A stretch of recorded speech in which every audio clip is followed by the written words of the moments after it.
Thero Sanai.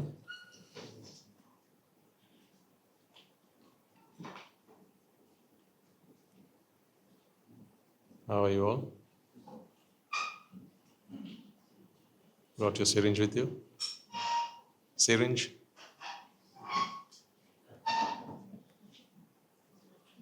Your syringe. Did you bring your syringe with you? The one that you'd put to good use all last week? You put it to good use all last week, now you brought it here to waste your time? Am I right?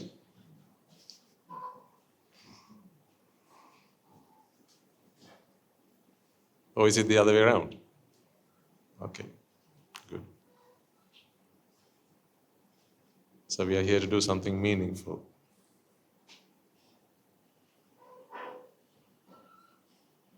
I like the fact that you come here knowing what you're coming here for.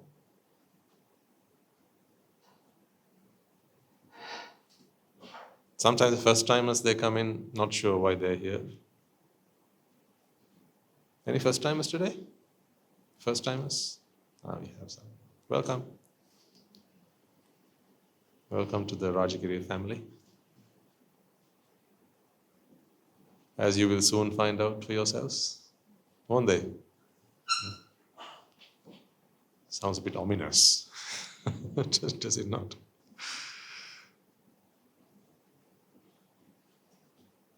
Most people come here because they've heard a voice on YouTube or some other social media platform. And they think, he gives a good talk.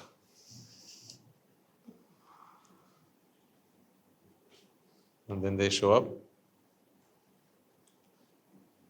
And then they get to know you.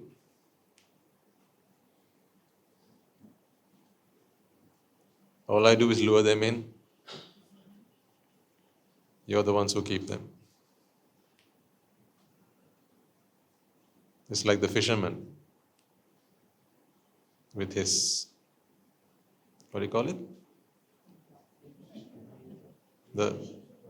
No, not the bait, but the fishing rod, right? The fishing rod. So the fisherman with his fishing rod, he puts the bait into the water and then he catches a fish. He brings the fish into the boat and then puts them into this container or box, cool box. They call that the cool box. It's pretty cool in there.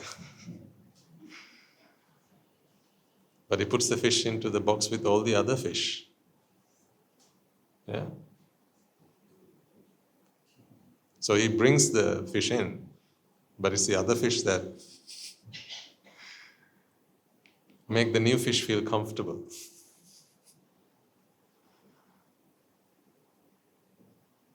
And help it settle in.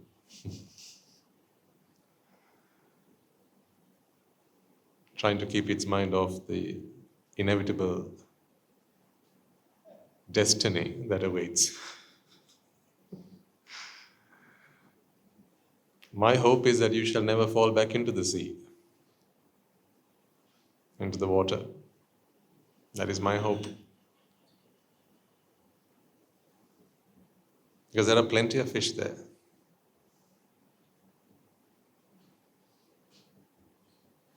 Swimming around. And they think that it's the worst thing if a fisherman ever catches them. So they just keep swimming around. But one day if they're lucky, they get caught.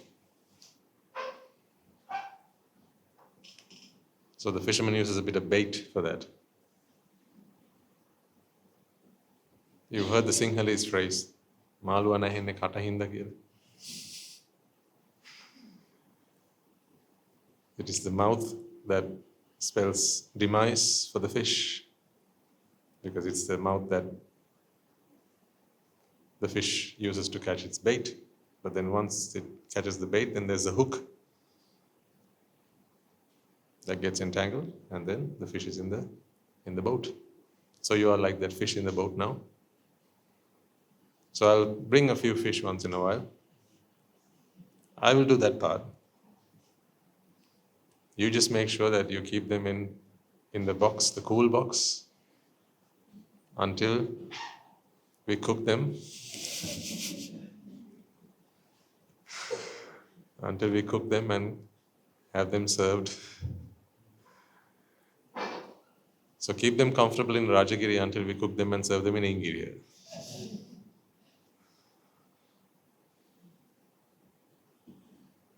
Shall we begin? Wonderful. Let's bring our palms together then to make our heartfelt veneration and to pay our respectful obeisance to the Buddha, the Dhamma and the Sangha.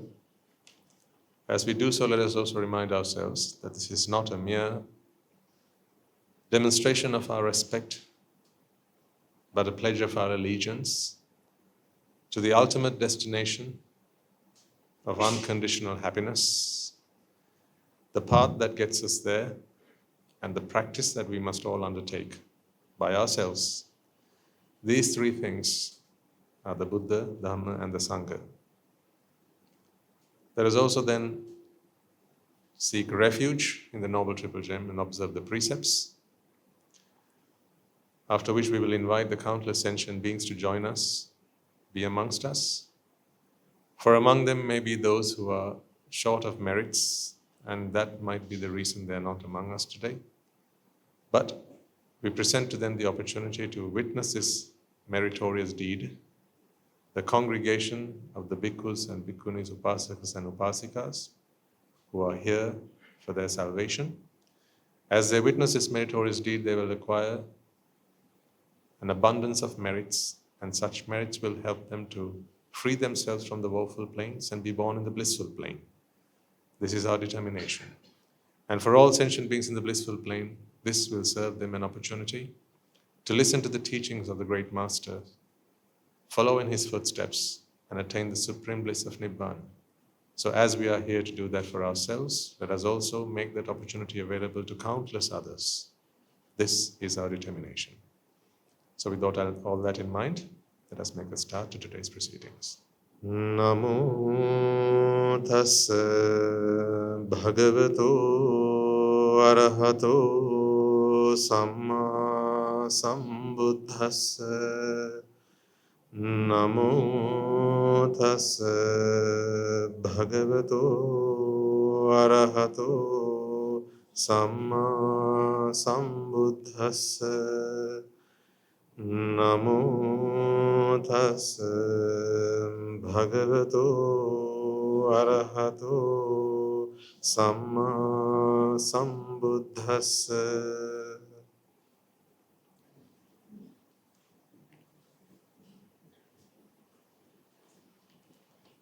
As you progress on this path, and as the path cultivates wisdom,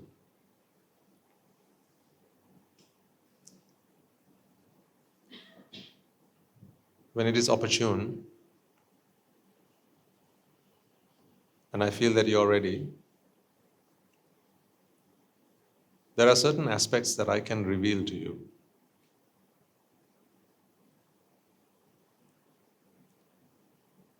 As the old saying goes, when the student is ready, the teacher appears.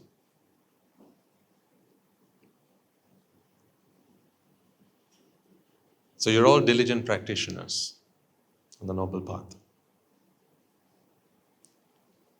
There are some things I would not share with you right at the beginning of your journey, because it would be too soon for something like that. So given we have a regular audience, then there are those who listen to these talks online as well, who benefit from these. Because as much as I try to have them in mind as well, I do the best I can. But this is a very live interaction. If any of you are teachers and you know what it feels like to do lessons online, especially when they don't switch on their cameras. Despite your insisting requests, and they still don't do it. Because as a teacher, there's a certain engagement, interaction, and there's a certain connection that you want to build with your students, young or old.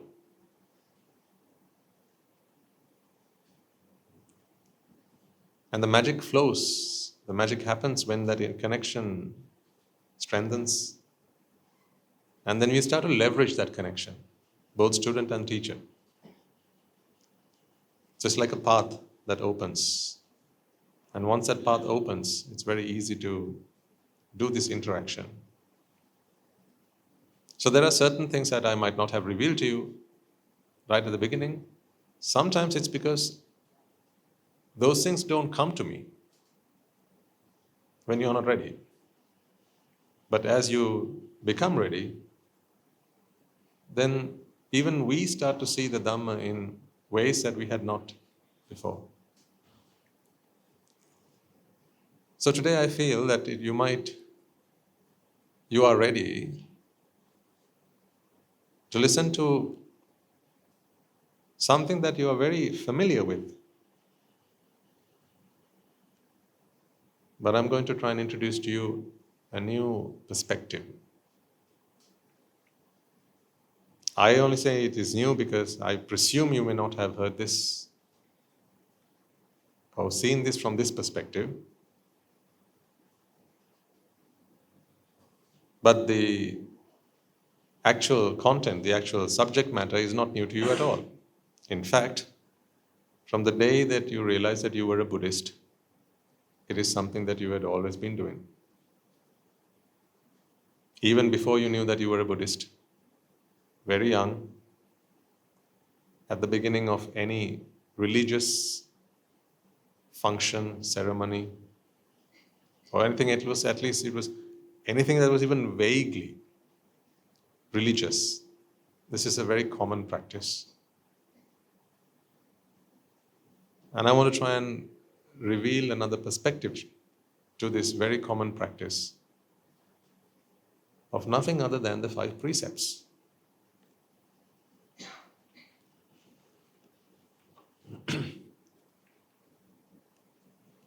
So you all know the 5 precepts, don't you? It's only the 5 precepts. Who doesn't know the 5 precepts? Everyone knows the 5 precepts. Even today we observe the 5 precepts.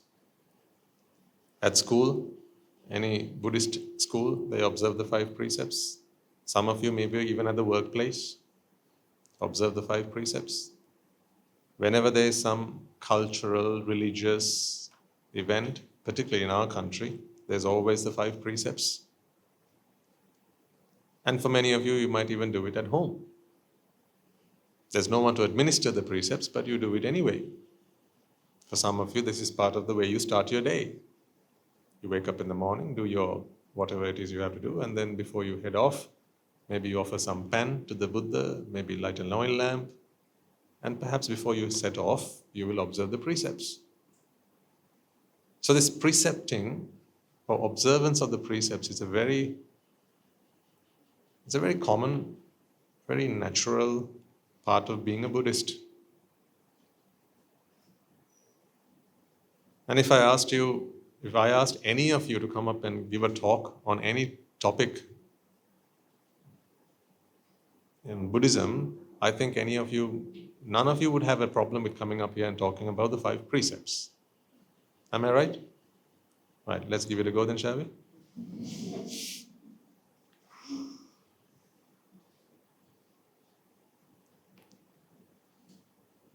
So let's get the most difficult question out of the way first. How many precepts are there in the 5 precepts? 5, right? Well done. So you got that one right. So what are the 5?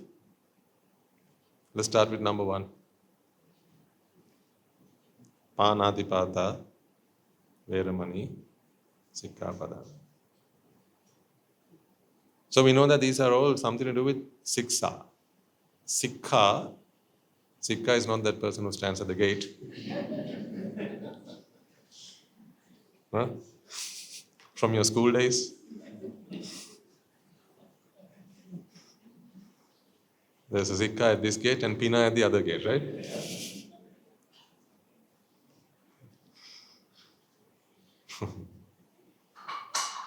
You naughty, naughty little things.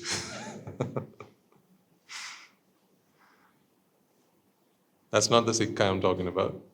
I'm talking about Sikkhapada. Hence precepts. Sikha is to train. These training hospitals, what are they called in Sinhalese? Shikshana Rohal. Yeah, Shikshana Rohal. Training hospital. So that is what Sikha is, to train.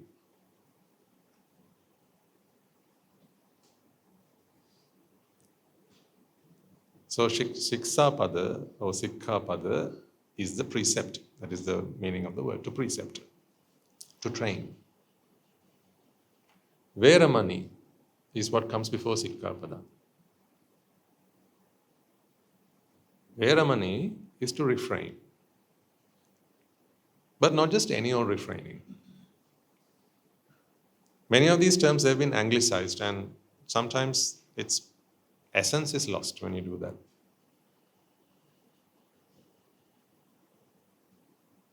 That's no one's fault. It's just that some languages just don't have the words to describe some of the more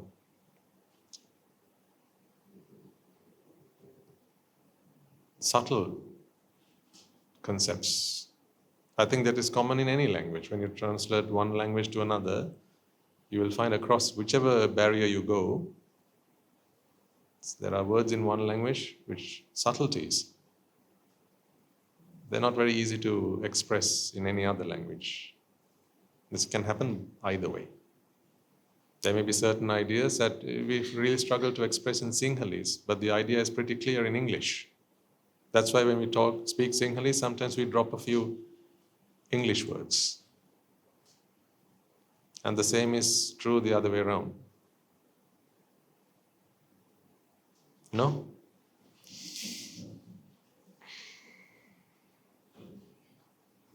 What is this no?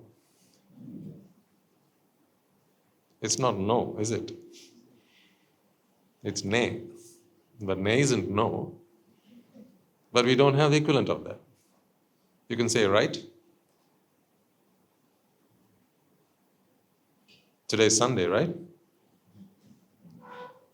You could say that, but then today is Sunday, ne?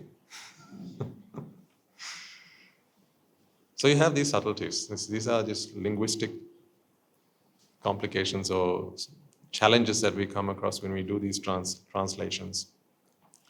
But putting that to aside, as we are here for this noble cause, it's important to try and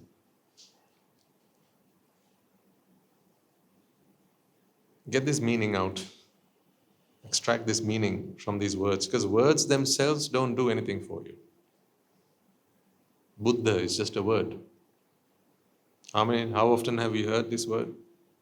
Ever since very little, maybe a few days, few weeks after we were born, we would have heard this word, Buddha.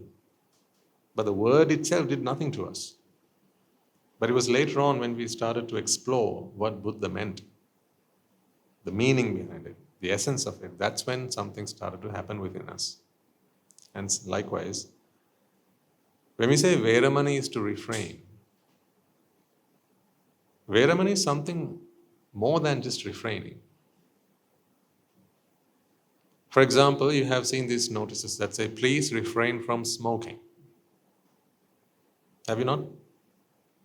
Please refrain from smoking. Or this is a public area. Please refrain from whatever. There may be some countries or cultures even that say, please refrain from holding hands in public. Please to refrain from displaying acts of affection. Now, this is a very suitable place to display something like that, but we don't need it because you're not here to do acts of affection. You're here for salvation. This is your act of affection towards one another. It is to bring them here. You hold their hand and bring them here so that you can let go of their hand. And they can let go of yours. That's why you're here. To make it easy for them to do it. But Veramani has a more profound meaning than that. See, it is formed of two words. This is a combination of two words. Ramana or Ramana, Ramani. Not that Ramani. You may know a few Ramanis. I'm not talking about those Ramanis. I'm talking about Ramanaya. This is to kindle, to enjoy, to indulge. Ramanaya. It's to indulge. A very simple way to think of it is to indulge. And this prefix ve suggests to avoid, or rather to cease indulgence, to stop indulgence. So this is not just to refrain then. So when you say, please refrain from smoking, that does not suggest that you somehow understand the perils of smoking and you give up smoking. It's simply to suggest that in this place, as much as you would like to, please don't do it. That is what it means in that context, isn't it? As much as you might like to, please don't do it here. Do you think when someone reads that sign, then they're going to make a determination, that's it, I realize now, smoking is not good for me, I'm never going to do that again? No, that is not the intention of that signage, and it is not the impact that it has on the reader either. For that, they must, of course, visit maybe a doctor, understand what smoking does to them.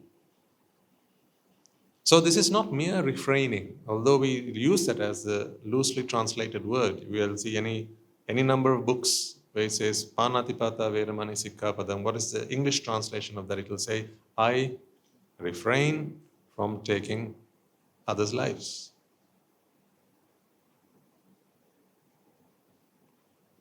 But I'm here to suggest to you today that Veramani is not just refraining. It's the cessation of indulgence.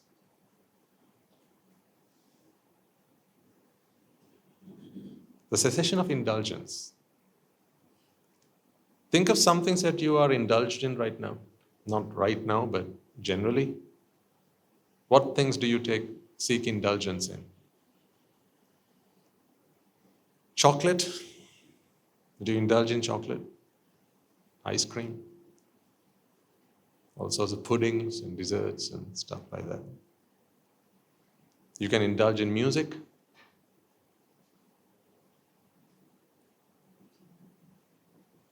Drama. Movies. These are things you can indulge in. Not you can, but it's what people do. People indulge in these things. Don't you do? People do, not you. You're not here to indulge. There's only one thing you're supposed to indulge in, that is the Dhamma. This is what we talked about last week. Because indulgence in anything else leaves you where? Leaves you empty. Yeah? Hopefully you reflected on that throughout the course of last week. This syringe business.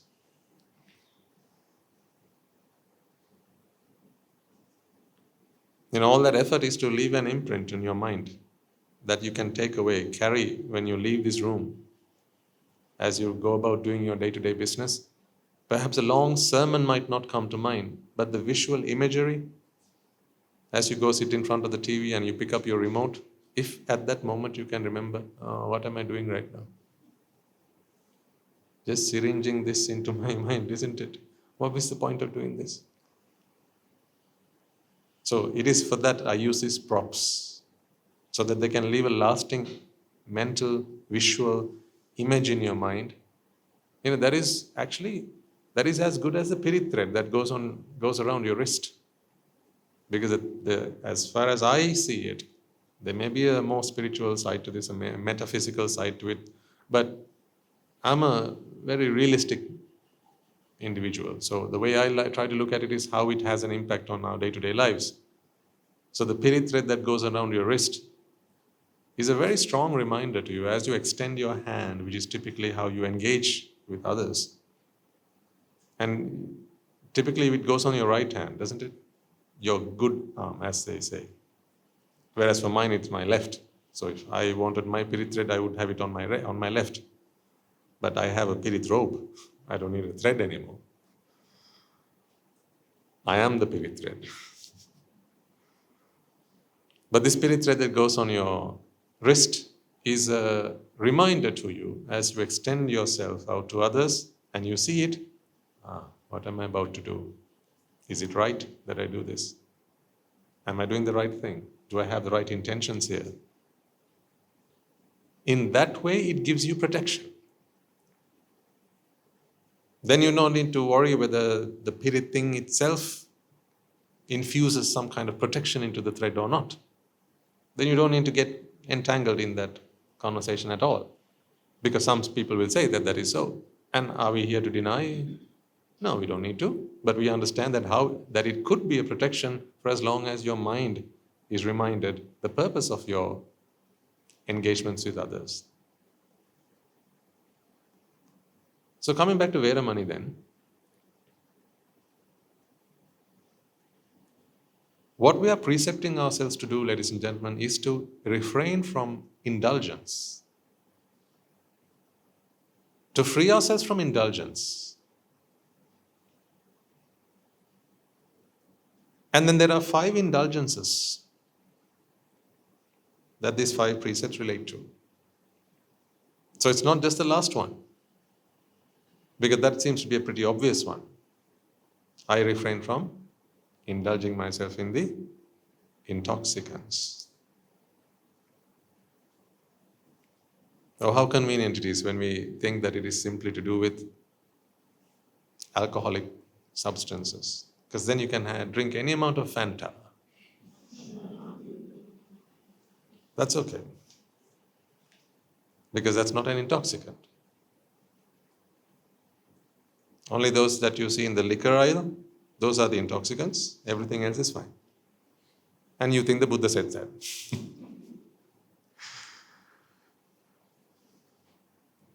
We find ourselves in this predicament when we maybe even conveniently choose to ignore the fact that it was the Buddha who taught these things to us. Then we start to take things so lightly and lose all its gravity and the essence and the profoundness behind it. My invitation to you is, let's not forget that it was the Buddha who gave us all these things. The Noble Triple Gem, the precepts, the refuge, all of this was given to us by the Buddha. If these are gifts of the Buddha, let me give you an analogy. Let's say you have a very rich friend,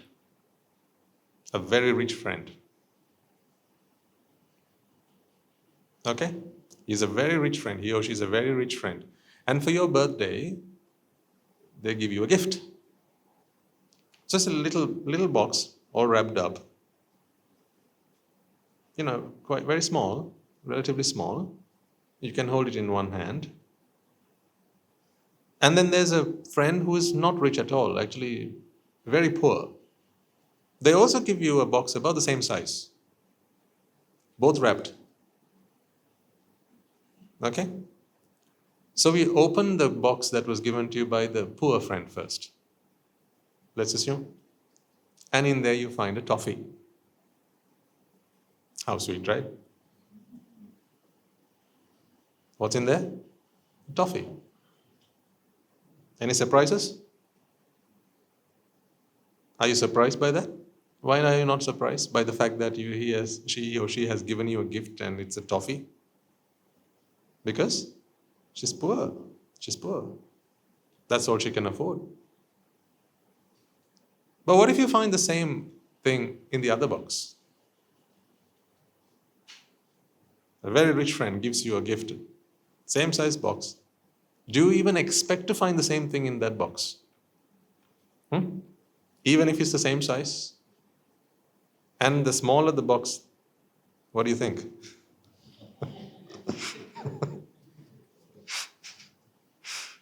I mean, if it's a big thing, then you already assume that it must be something pretty big. Right? But the smaller the box and the richer the friend, when these two factors align, plot it on a graph, richness, box size. So as the friend gets richer and the box gets smaller, what do your wild imaginations tell you it's in the box? Something very, very precious.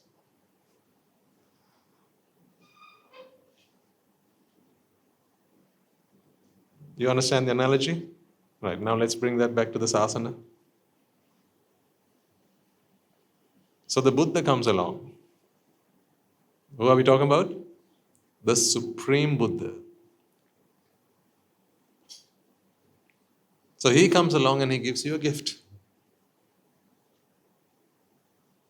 It's a box.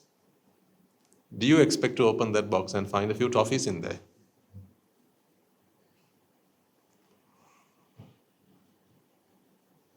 So in the same vein, he gives you the 5 precepts. Do you expect to just find the 5 precepts in there? The superficial, what seems to be like the meaning behind it. Don't kill. Don't steal. Don't you know what. Don't lie. And then the one that is famous among these are Friday nights, Saturday nights. This gets tossed around a lot. This last one, where the Buddha said, have but not a lot, in moderation. Yeah, that's what the Buddha said. That's why they made these little shot glasses. Not those beakers. It's because in the Western world they have beakers, right? Where you put beer. So then they found the Buddha's teachings and so replaced the beers with the shot glasses. Yeah? Yeah.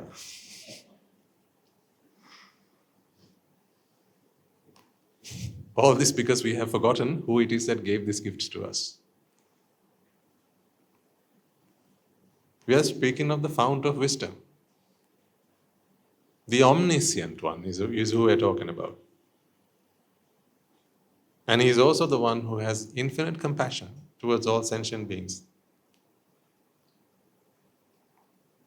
Therefore, I think it is incumbent upon us, with the help of our teachers and the Dhamma that we have understood, to explore the depths of these gifts. So I know that there's a very popular book, What the Buddha Said, or What the Buddha Taught. Which one is it? By the Venerable Valpola Rahula Thero? What the Buddha Taught, I think it is. Yeah. So then I presume there's also another book called What the Buddha Said. I'm proposing to you another one, What the Buddha Might Have Said. And then in subscript, but we fail to understand. Within brackets, believe that due to our ignorance. So what the Buddha might have said, but what we fail to understand due to our ignorance. So then when we replace that ignorance with wisdom, then we don't fail to understand, we succeed in understanding what the Buddha might have said. Actually, what the Buddha might have meant. And in that light, I wish to use some part of our time today to make this bold claim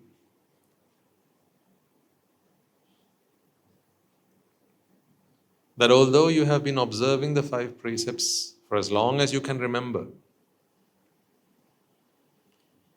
if you can stay true to at least one of them,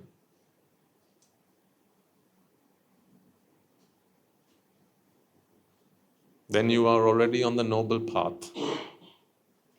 And, quite frankly, unless you are a sotapanna, true observance of these precepts is virtually impossible.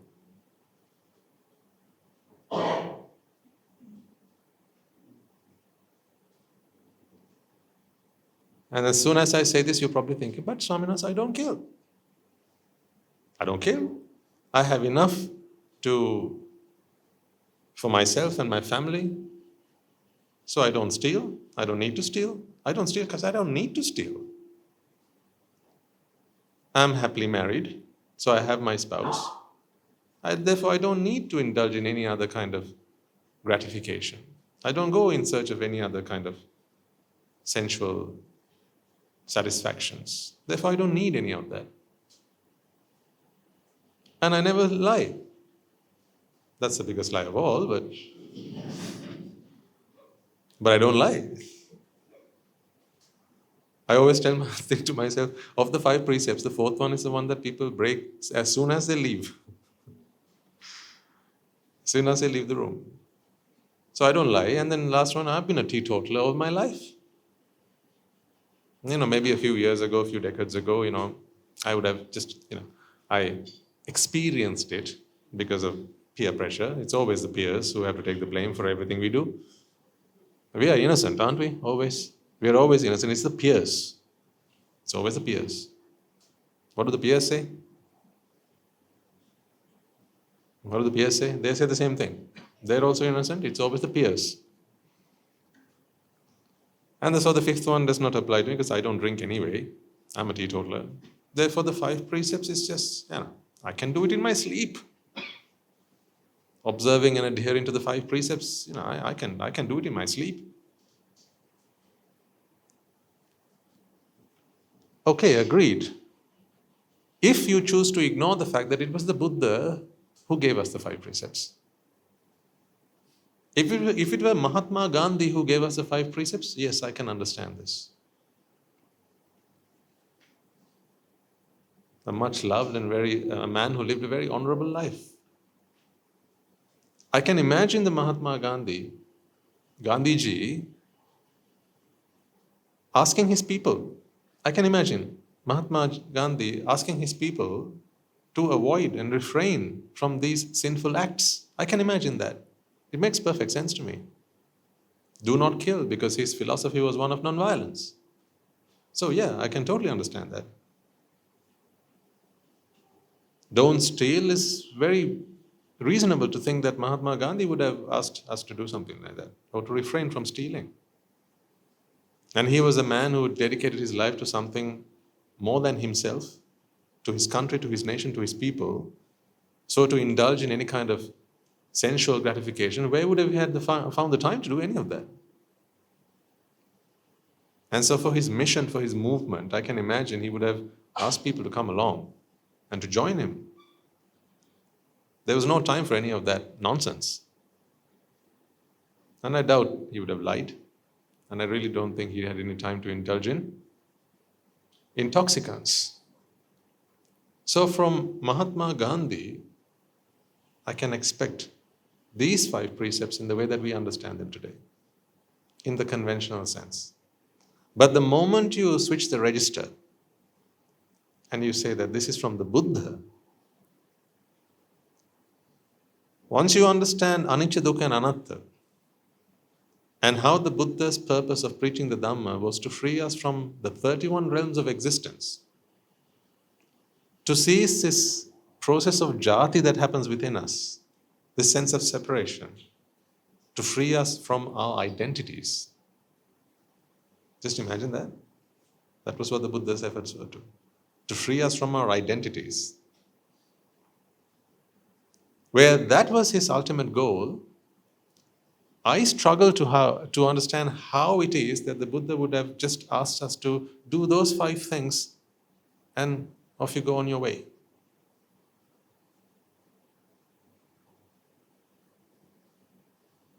That is why to this audience, to an audience who have been studying the Dhamma, not as scholars, but as students, you understand the difference? The saying doesn't go, when the scholar appears, the teacher appears. Or when the scholar is ready, the teacher appears. That's not how it goes, right? It's when the student is ready, because the student is one who learns for internal transformation. The scholar is one who learns for scholarly achievements, getting good grades in their exams and whatnot.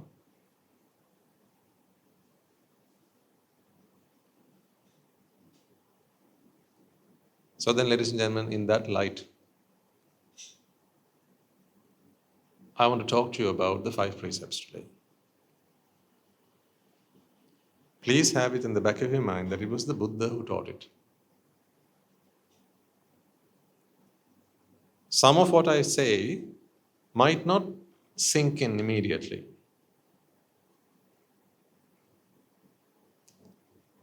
So the first thing I want to say as we embark on this journey is I am not refuting or denying that the conventional idea, the commonly accepted interpretation of the 5 precepts is invalid. I'm not suggesting that. So those 5 precepts are here with us and they shall remain till the end of time. And should all good Buddhists adhere to them? Why not? Actually, my answer is, why not? Why not? And so when you hear perhaps another talk or someone else say that the first precept is to refrain from killing, don't you be the weird one who stands up in the audience and say, no, it's not that, it's this. Because then you don't have the base of the Dhamma on which I'm trying to build this wall up. Because our effort is for personal salvation, isn't it? That is our agenda, personal salvation.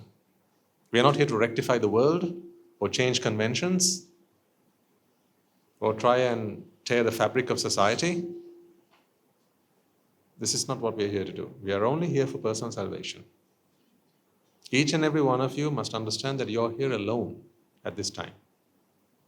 Your Nibbāna, your practice, is a very personal affair. If there's anyone else who's interested, encourage them to take a personal journey on this, on the Dhamma.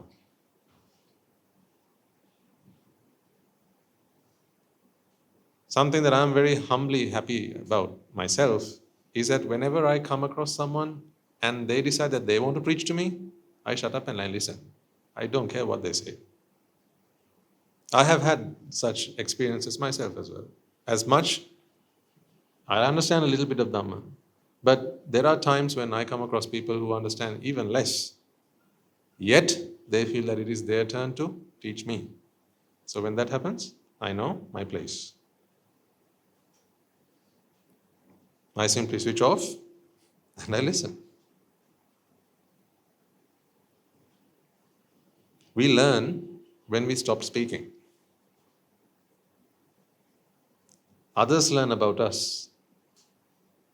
Others learn the donkey, the fool we are when we start talking.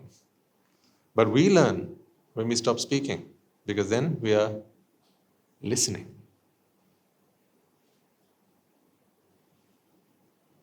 These are really valuable lessons that my teachers taught me, and I am glad sunk in to me before even the Dhamma did.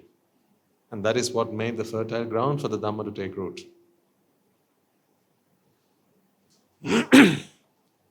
So, once again, I will share this wisdom with you, but I need your assurance that I'm not handing over weapons to you. You can take these weapons for self-destruction. but not for conflict, not for friction, not to debate or argue with others, be that members of the clergy or members of the lay community. Will you promise me that? Will you? Otherwise, you are not qualified to listen to not just this, but any talk for that matter. Because I am not then at ease or at liberty to share some of this insight with you if I feel that you are going to use it for the wrong reason, for the wrong purpose.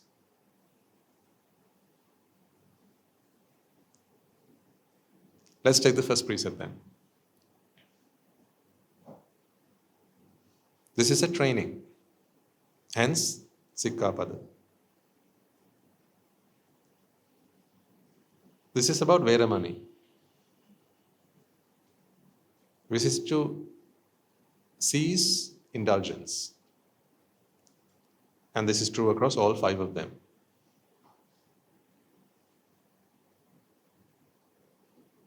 The first thing I want to say about this particular precept is once you have trained yourself by this precept, okay, listen carefully. Once you have trained yourself by this precept,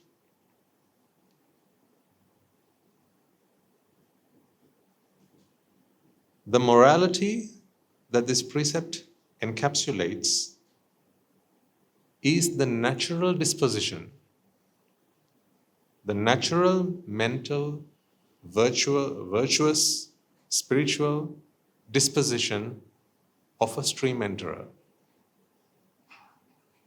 of the Sotapanna.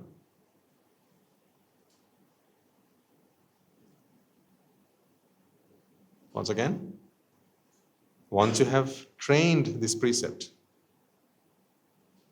once you have trained the precept of Panatipata Veramani, so Sikkapada, so to train. Once you have trained this precept, trained yourself in this precept, upon completion of that training, your natural disposition, not by willpower, not by determination, not by resolve, okay, not out of patience, none of that. I'm talking about your natural disposition. Your natural disposition aligns with this precept. It's no longer a precept then.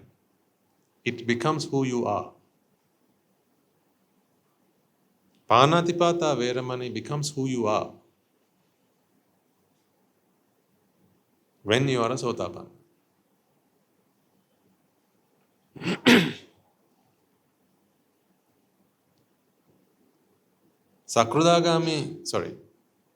Adinadana Veramani becomes your natural disposition when you are a Sakrudagami individual. Kamesu Michachara Veramani becomes your natural disposition when you are an Anagami individual. And you thought this was for lay people.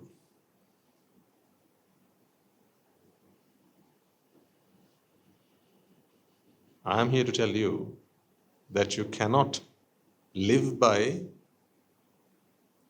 even the second precept until and unless you become a Sakrudagami individual. Forget Kamesu Michachara. Kamesu Michachara Veramani becomes your natural disposition. As in, that training is complete, done. Only once you achieve the state of a non-returner into the karma worlds. Until then, you're in training. But what good is there in training for the third if you are not even at the first stage?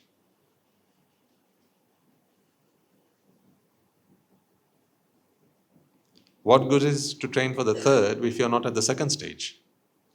What good is it to train for the second if you're not at the first stage? This goes one stage at a time. The fourth precept, Musavada Veramani. That becomes your natural disposition. Only at least once you have reached the Antara Paranibhai stage.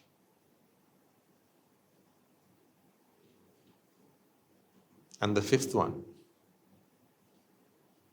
to drink in moderation.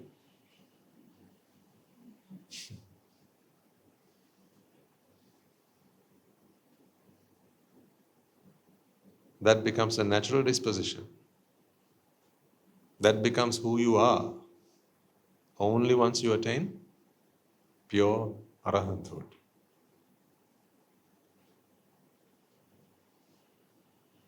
I will explain to you why that is and how it is and all that. But I first want you to understand the gravity of this. Because we have become so casual about it. The 5 precepts. Sometimes they say, I observed it in the morning, must I observe it again in the evening?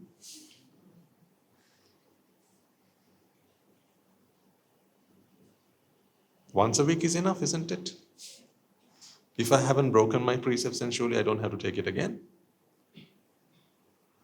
The reason for this thinking is that we think that it is one of those things that we have to observe. Like, I wear white on Sundays. It's an observance. I'm vegetarian on Poya days. What is that? It's an observance. Why can't you be vegetarian every day?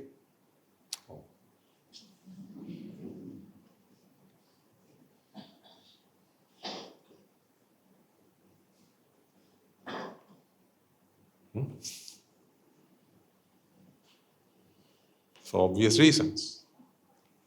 The least of them is health. Mainly for other reasons.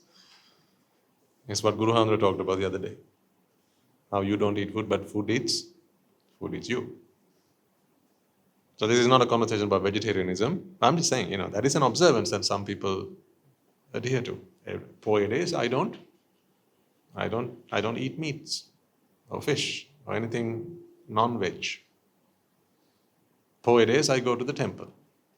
That's an observance. In the weekends, I wear my sarong.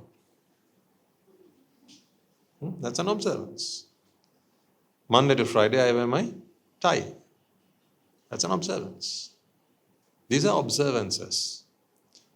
Therefore, to even suggest let's observe the 5 precepts doesn't really agree with the Buddha's, with what the Buddha really gave us. But it's a convention. Like I said again, I'm not here to shatter convention. So even after you heard this sermon, start to finish, when we come back here next week, what's the first thing we will do? If I remember to? I will administer the precepts and you shall observe them. So when I say please repeat after me, you will repeat after me. But if you understand what I'm about to share with you today, you will realize that there's nothing to repeat, there's nothing to administer. This is your practice on the noble path. But when I ask you to repeat next week, please repeat, okay?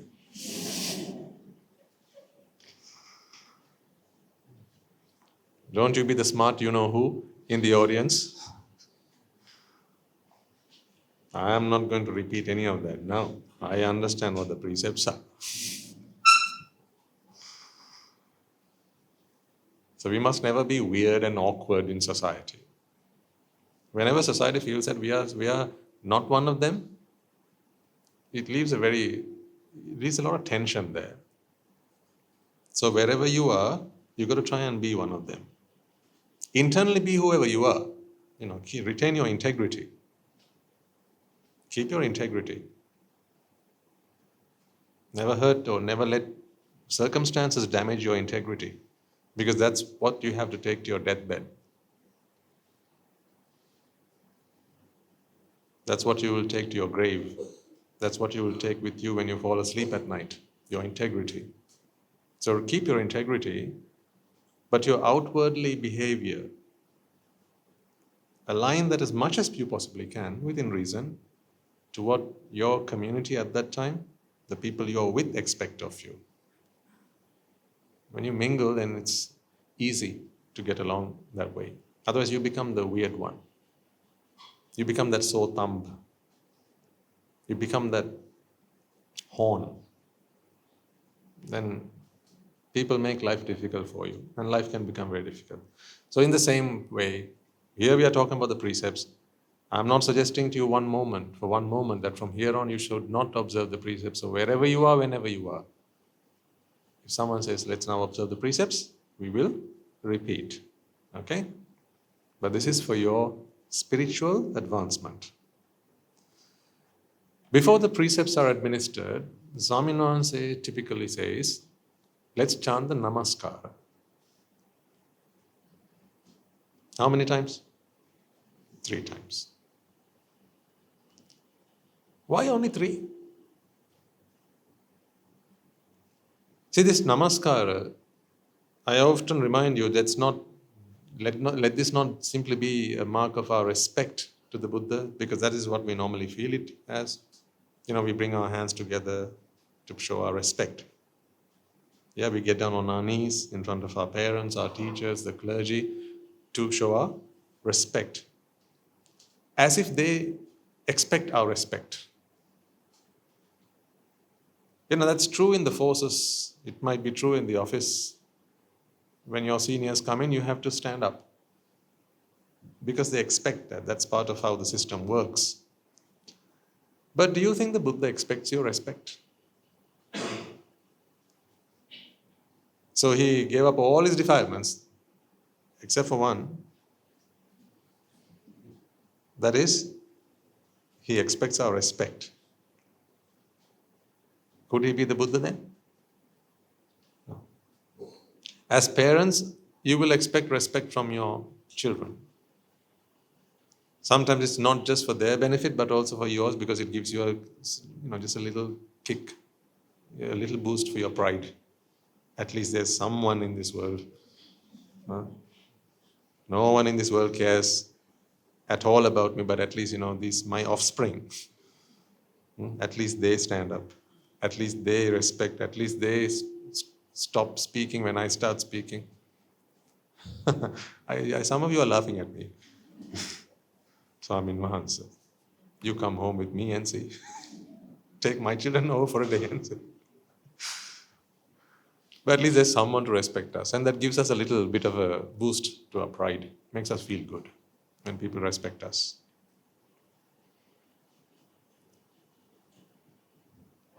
But the Buddha cannot be someone like that, can he? Someone who expects respect. You think the Arahatun Mahan says expect respect? No, they don't.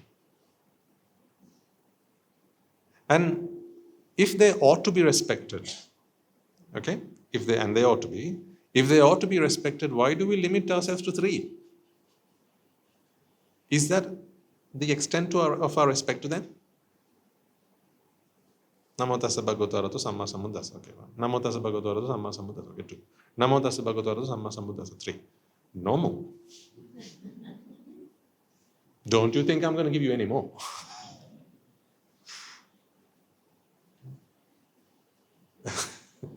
Really? The Buddha?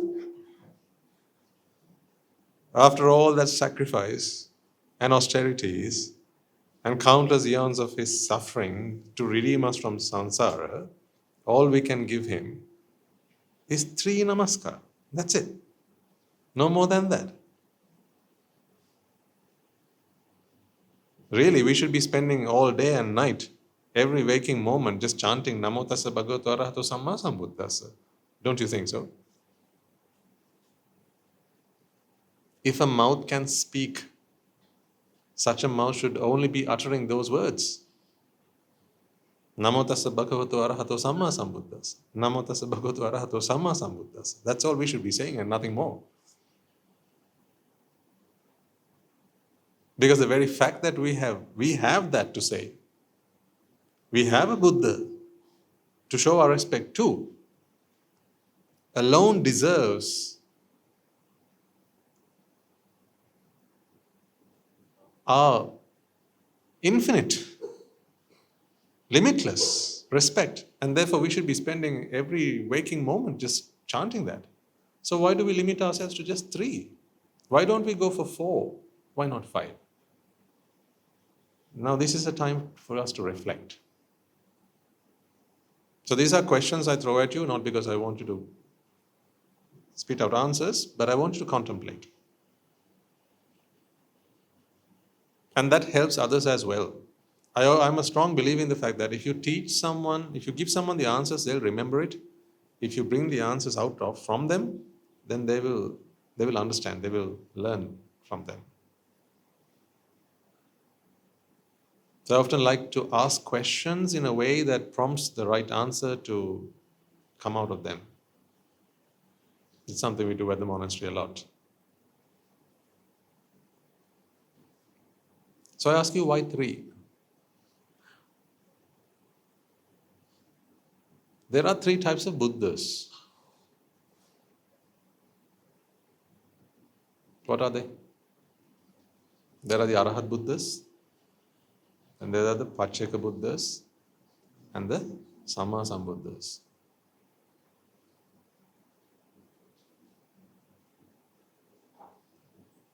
So then, as Swami Nahas is suggesting that this is our show of respect to the 3 Buddhas. Perhaps. That's halfway there. You could consider that to be the case. I'm suggesting let's not just show our respect, but let's do it meaningfully. And because there are 3 Buddhas, let's give them 1 namaskara each. So the thing is this, now when you give 1 namaskara each, previously the Supreme Buddha got all 3. Yeah? And we were just discussing how he deserves much more than that. So now all of a sudden we are now allocating 2 of those namaskaras to the 2 other Buddhas. Now he's left with just 1. That's a foul deal, isn't it?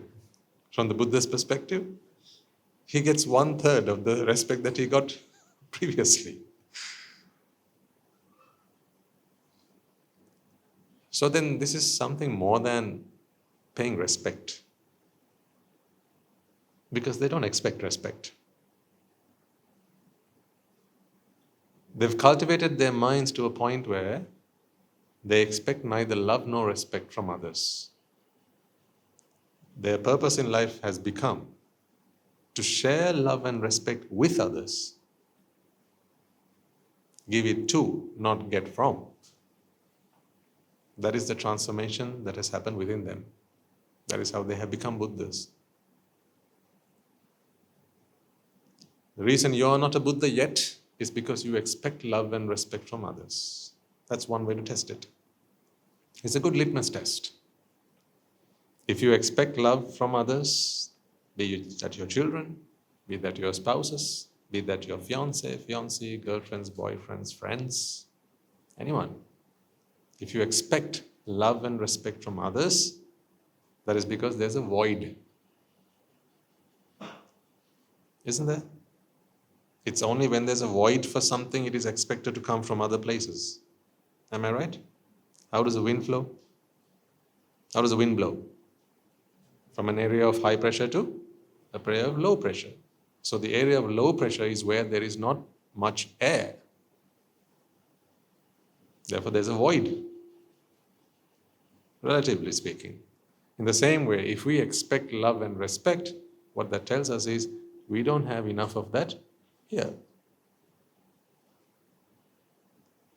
So once you become a source of love, as Guru Handra very beautifully puts it, once you become love itself, then why would you expect love from others? When you are love, does love look for love?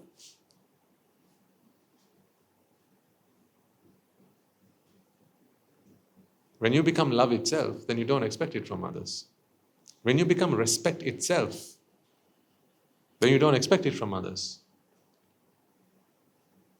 Then your purpose in life becomes not one of seeking, but one of giving. Because you become the fountain of love.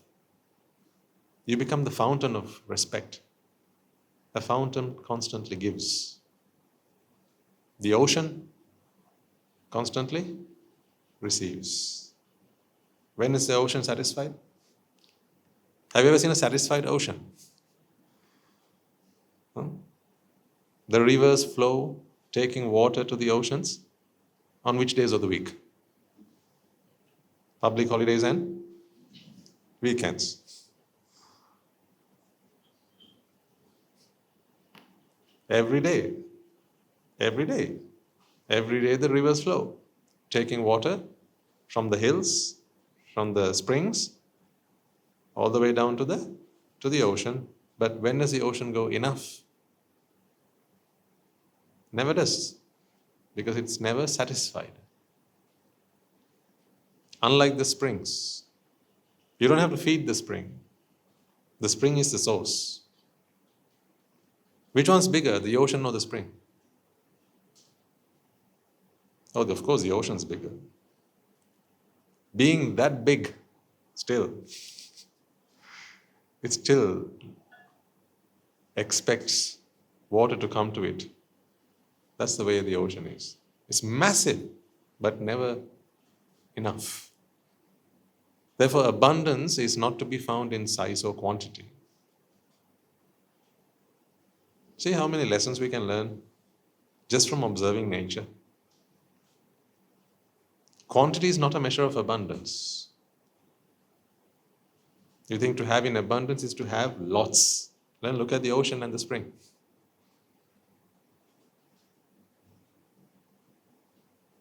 The ocean has an infinite amount of water, nearly infinite amount of water, but it's never satisfied.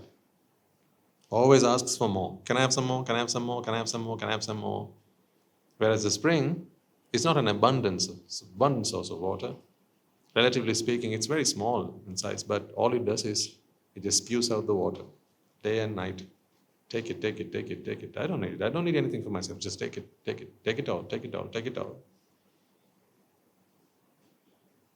Therefore, abundance is not a measure of, or rather, quantity is not a measure of abundance. So, do you have in abundance? Wait, let me check my bank account first. No, there's nothing to check to confirm whether you have in abundance. You don't need to check anything. You check within. This is where abundance springs, not in your material things. It's not in the amount of money you have, wealth, property. It's none of those things. Have you not seen people who have lots, but they're not satisfied inside? You try and ask them for something, they say, no, not enough.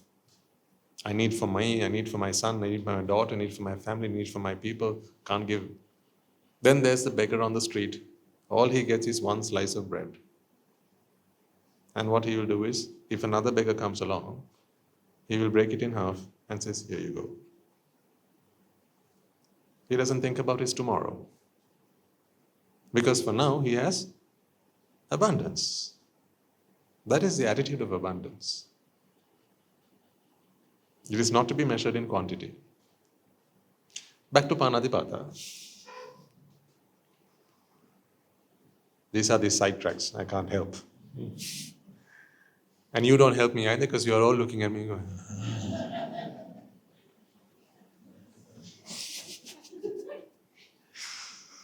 so you just lead me along. What can I do?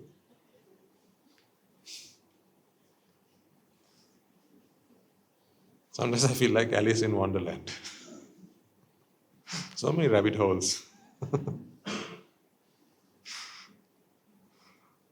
Anyway, back to Panadipata. Where was I? Just before we ventured into this? Meandering into this, what happened? Are we talking about Sura Mere, weren't we? No. No, I said that was the natural disposition of the Rahatan ones. Somehow that... Stages. Okay. Back to stages then. So Panadipata. Let's have a think about what Panadipata means. I am not refuting or denying that it is to refrain from killing. So please don't take that away from today. So this is not a kill anyone license or kill anything license I'm handing over to you. Okay? So please don't say that or think that or do that. And others, you say, I was harmless until I came to the Rajagiriya community. Now I'm like Angulimala. I just go on killing sprees. This is not that.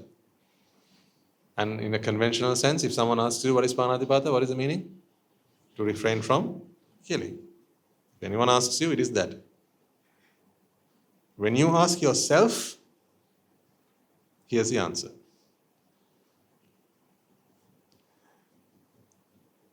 Let's take the Pruthakjana for a second. The Pruthakjana is an individual who is yet to listen to the teaching. Asrutava Pruthakjana. Asrutava meaning someone who hasn't heard. Someone who hasn't heard the Dhamma. Someone who hasn't heard the Buddha's teaching is a Pruthakjana. Because without hearing the Buddha's teachings, you cannot become a stream enterer.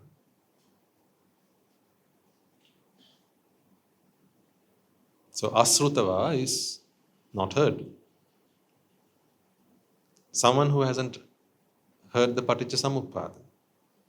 These are not the words of the Paticcasamuppada, but the essence of Paticcasamuppada. Jati, avidya, tanha, leading to jati, anicca, dukkha, anatta, these things. So just because you've heard a few Jataka stories doesn't make you a Sotapa. That is still an Asrutava Pruthakjana. Because nahi silena vatang hotu uppajjanti tathagata. The Buddha's advent is not to teach us about precepts, not some observances, but of 3 words and 8 syllables. Anicca, dukkha and anatta. The essence of everything. Attakkarathini pada sambuddhena pakasita. This is what the Buddha has claimed. If that is what is to, so prakasha is to publish, to express. What it is he has expressed is anicca, dukkha, anatta. Then what is it we must have heard to become a Srutava Arya Savako? It is what he has expressed. So what the Buddha has expressed is anicca, dukkha, anatta. Therefore, for us to become a Srutava Arya Savaka is to have heard anicca, dukkha, anatta. Take the mentality of a Pruthakjana. Remember the other day I explained to you what a Pruthakjana is? Potu, Jana. Potu meaning the chaff, yes. This is the cover around the grain. I gave you the example of a farmer. When did we do that talk? Moon talk. After the moon talk. So a farmer who cultivates his land in the hope of chaff. Oh, he wants grain, but all that grows is chaff. Then what's the point of his cultivation? This is the part that you throw away. It's what you discard, because the grain is what you need. Likewise, a Pruthakjana is someone who, in the hope of real happiness, indulges in various things that does not yield happiness, only the chaff. He wants the grain, which is the equivalent of happiness, but only gets the chaff, which is the equivalent of sorrow, grief, emptiness, which also links us back to last week's talk. Emptiness. So that is a Pruthakjana. Now then, ladies and gentlemen, for a Pruthakjana, what is their philosophy of happiness? You're looking at me like, why are you asking us, Swaminath? For a Pruthakjana, not you, for a Pruthakjana, what is their philosophy for happiness? Here's the philosophy in very simple words, right? There are things that make me happy,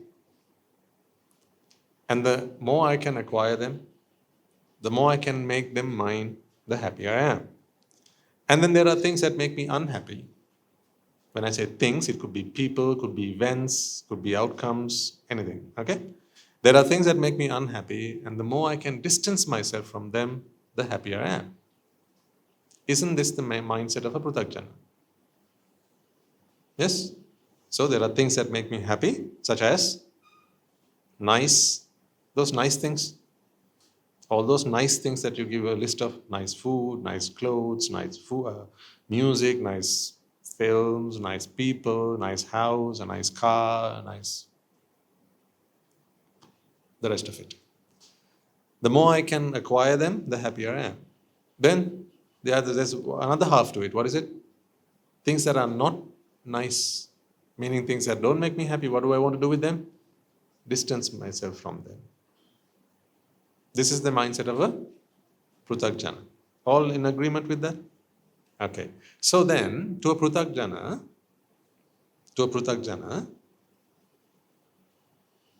there are two types of people in this world. There are friends, and then there are, shall we say, enemies. Who are the friends? Who are his friends? Those who do what? Help him. Help him to do what? Acquire the things that he wants and distance himself from the things that he doesn't want, doesn't like. Those are his friends, his amigos. Then he has the enemies. Who are the enemies? Those who bring upon him the things that he doesn't want to have, and those who take away from him the things that he wants to have. Yes? Isn't that how you define your friends as well? Not noble friends. But in a conventional way, you associate with people you think as friends because they bring you the things that you like. And they somehow do something whatever possible, to try and distance you or keep you away from things that you don't like. That's why when you're in trouble, who do you call? When you're in trouble, who do you call? A friend.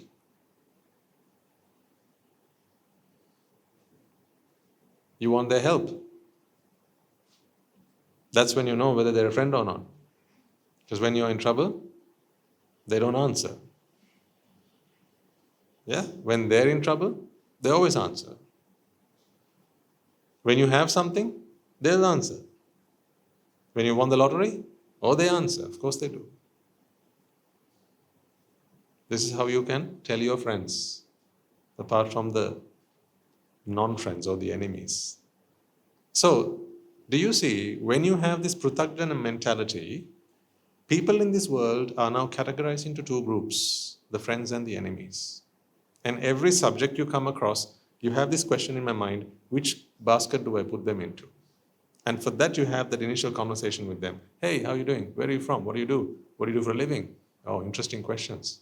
Why is what do you do for a living an interesting question? Come on. Why is what they do for a living an interesting question to you? Because as they give the answer out, what are you thinking?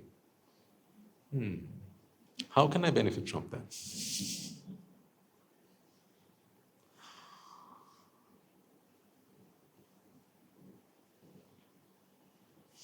It's a very natural instinct and a very natural reaction. You can't help it. It happens. That is because of the Pruthakjana mindset. We always try to put people into these two categories. So that's one aspect. There's another aspect I want to talk to you about. When you take the 31 realms of existence, so there are the hells, the human world, the heavens, and the Brahma worlds. From your perspective, who's having a good time? Who's having a good time? Hells or the heavens? The heavens. So anyone who has more than you is having a good time. That's why you want to become like them. so that you can also have a good time, a better time. Anyone who has less than you is what? Of course, they're not having a good time. You're going to try and sometimes help them to have a good time. If you're feeling particularly generous, you might help them. So once again, you have split these sentient beings into two categories. Those who are having a good time versus those who are not having such a good time. See, two categories again. In these 31 realms of existence, we typically tend to draw a divide and say, this is the Sugati, this is the Dugati. So the animal realm, the Preta worlds and all that we put into this Dugati side. The human world, the heavenly abodes and the Brahmic worlds, we put them into the Sugati side. Again, we split the world up into these two categories.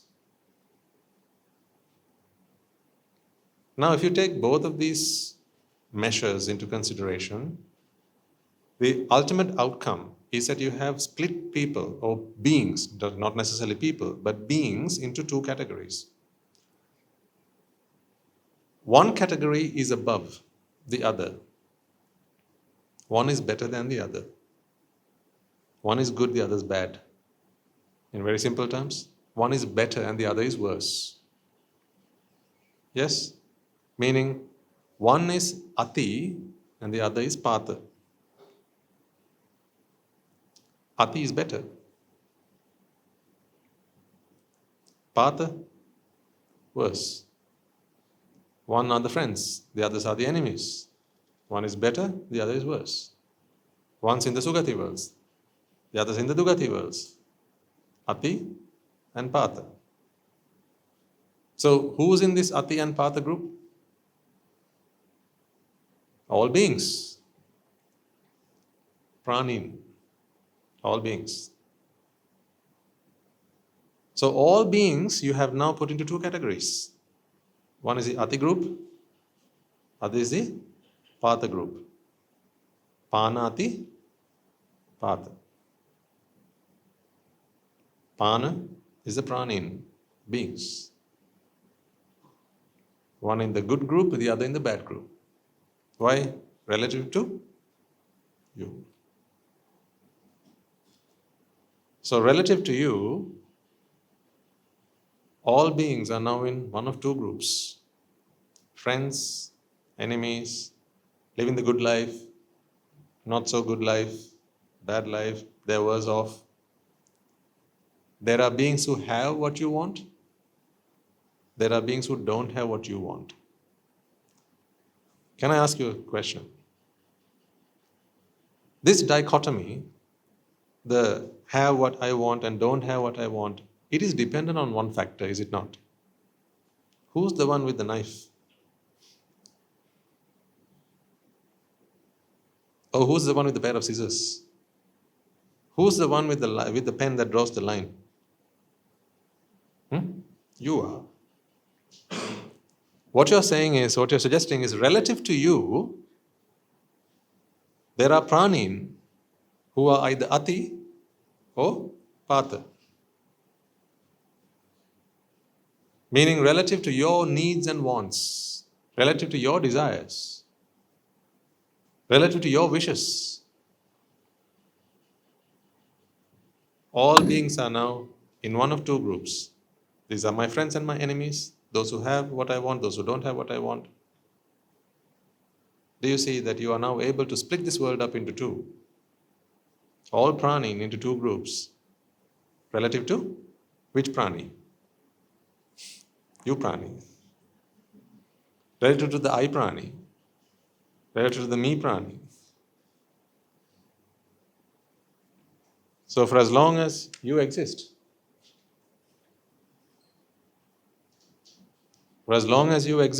you become the point of reference.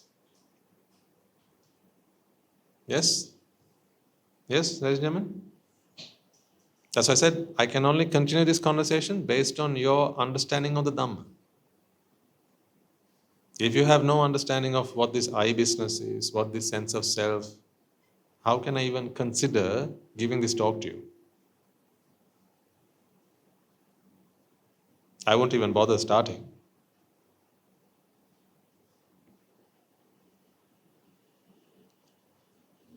So relative to you, because you exist, when we say you exist, really, that's just a bunch of desires. What are you if not a mere bunch of desires? Take away all the desires, what's left of you? If I strip you of all your desires, what's left of you? Then what are you? Don't drop your head. Look up and look in my eyes and tell me. Don't look down in embarrassment. Look at me in my eyes and tell me, what are you?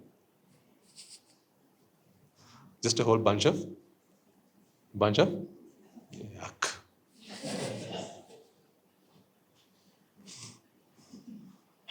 Good Buddhists we are, aren't we? Good Buddhists we are. Strip you of your desires and you are nobody.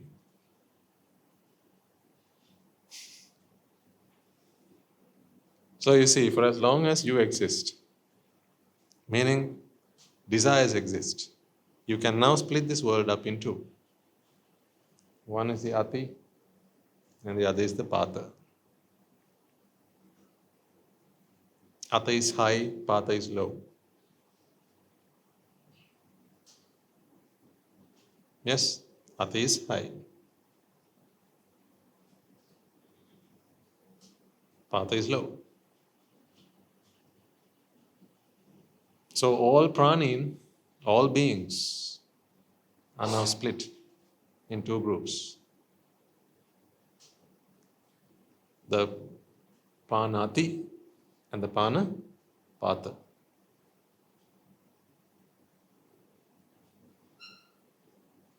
But what happens the day you understand this I is the problem? See, this is the pruthakjana. Why is this a pruthakjana? Go back to that chaff. The pruthakjana does not understand the problem is with the sense of self. His definition of a problem is when he doesn't have what he wants. This is his definition of sorrow, grief, the 11 great fires. This is his definition of happiness, to have what he wants. Therefore, he favors this side, disfavors the other, this side. Where does he want to find himself? On which side of the fence? On that side of the fence. Therefore, he keeps on exerting himself. He uses his life to try and keep himself on this side, to associate with this side, to dissociate himself with this side. Yes, he might have sympathy towards this, but he doesn't want to be there. Do you want to become someone who you sympathize with? Do you ever feel that? I want to become someone who I sympathize with? No, you want to help them, but you don't want to become one of them, right? Who do you want to become? Someone who sympathizes with? You want to become like someone who sympathizes with? With whom? With you, of course. So that you can continue to, or you can then start to sympathize with those who were like you in the past. So the pruthakjana's definition of happiness is life on this side of the fence. The pruthakjana's definition of unhappiness is life on this side of the fence. Therefore, he wishes to disassociate himself with the pāta, pranīn, and he likes to spend his time with the ati, pranīn. Whose life story am I talking about here, you think?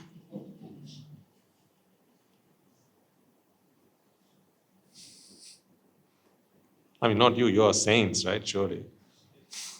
I am the only sinner in this room.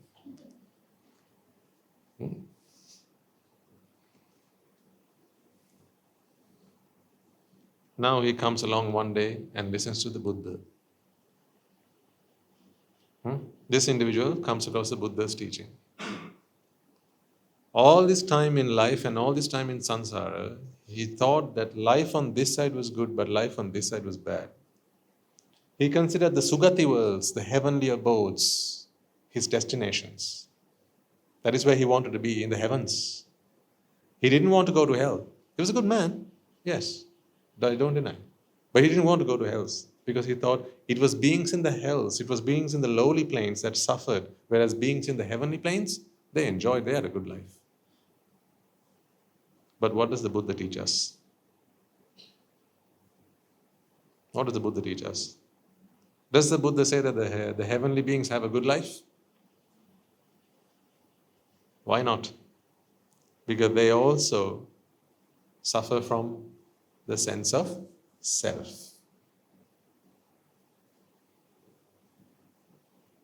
Does the Buddha say that the king has it good but the beggar has it bad? In his teaching? Does he? No. We are talking about the Four Noble Truths. We're talking about the Four Noble Truths now. When I say the Buddha's teaching, I'm referring to the Four Noble Truths. The Four Noble Truths apply to whom? The kings or the beggars? The peasants? It appears to all sentient beings.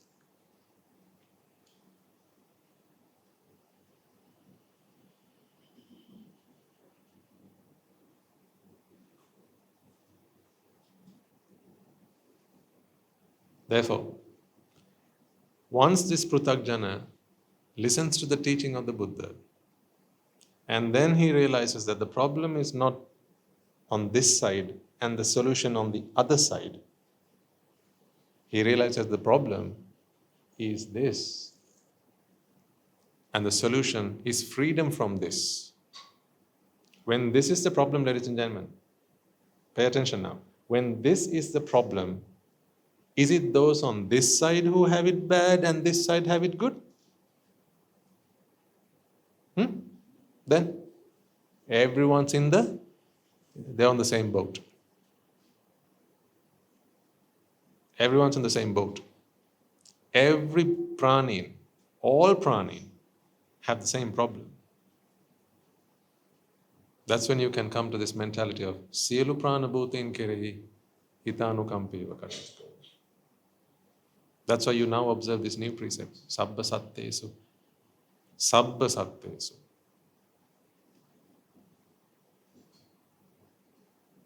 Metta sahagatena cetasa viharanam samadhiyami. Sabba sattesu. Sabba sattesu meaning? On this side or this side?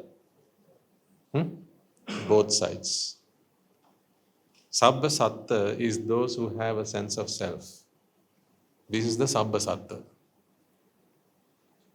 All minds with a sense of self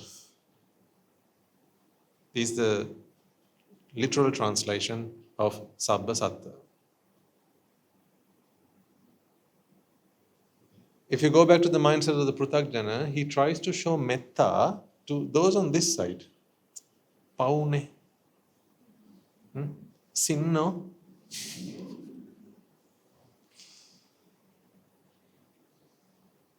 Yeah, so he tries to show metta to beings on this side, whereas beings on that side, he wishes for metta from those on that side. So he walks up to them, show me some metta. Please. That's why we have these words, please. What is please a plead for? A bit of what? A bit of metta. That's what this word is, this magical word, please. It's a request for a bit of metta. Please. Do you think he goes up here and says, please? Does he say, please? No, he says, say thank you. Say thank you. Basically what he's saying is, please me. That's how the same word but has different meanings depending on which side of the fence it is, isn't it? See, you can use please here and please here as well. How is that? What he does when he goes onto that side is, he says, please, please. It's a request. Whereas on this side, he expects them to please him.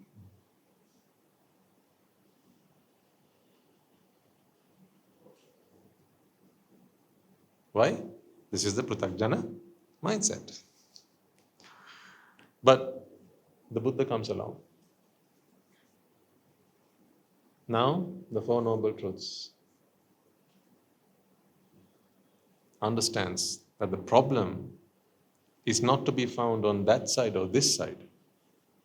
The problem is that there is a side. So when they realize that this is the problem, the sense of I is the problem, then everyone is in the same boat. Now where does he show his compassion? This side or that side? Both sides. If he still feels the sense of self for himself or within himself, then that compassion extends to him as well as all other beings. Because he understands the problem is neither to have nor not to have. It is to be. That is the problem. Sorry, Shakespeare. Like he once said, to be or not to be. That's the problem. True. So it's not to have or not to have, but it's to be or not to be.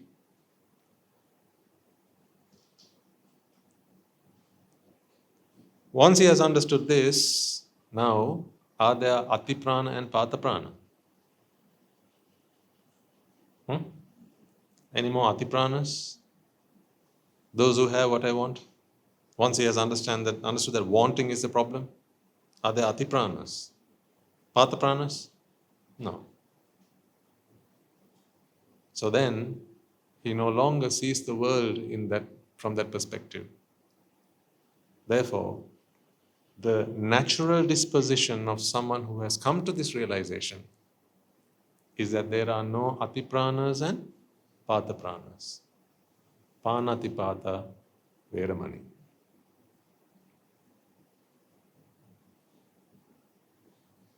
That is his natural disposition. How do you take that understanding away from a Sotapanna? Is it possible? Do you think a Sotapanna would ever go back to this thinking? Is there a reverse path on this? No. That's why I say it's its natural disposition. It is not out of willpower, not out of determination, not out of resolve, not because of patience. It is not that. It has become his intrinsic morality.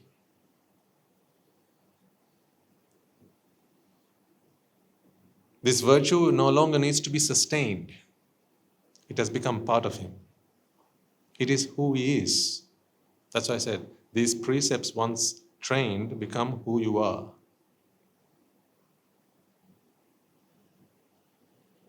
So you tell me then again, ladies and gentlemen, just the precepts, right? Just the precepts. Just a toffee given to us by the Buddha.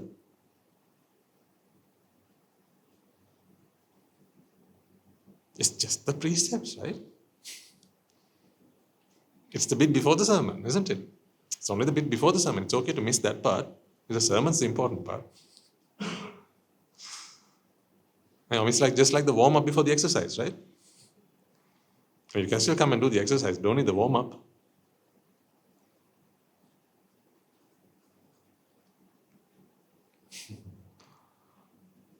Don't you feel like we have been undermining the Buddha quite a bit?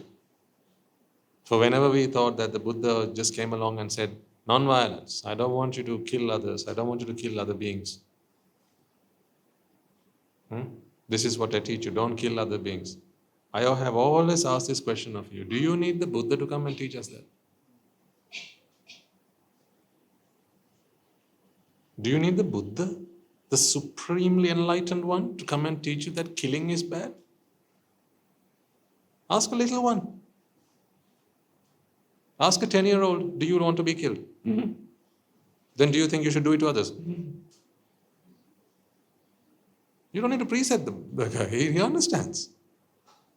Any little kid understands that what you don't want to happen to you, you should not do to others. It's our basic common sense, our basic compass, our basic moral compass. We have it, we are all born with it. What we don't like to do to us, we don't want to do to others. That I think one of those days I told you, make that your religion. If you don't have a religion, let that be your religion. Humanity. What you don't want to happen to you, don't do to others. That's a good compass, a moral compass. So then to think that the Buddha's objective of giving us the precepts is to merely ask us to refrain from killing, I think it's a huge understatement. But if someone asks you tomorrow, what is the meaning of the first precept, what would you say?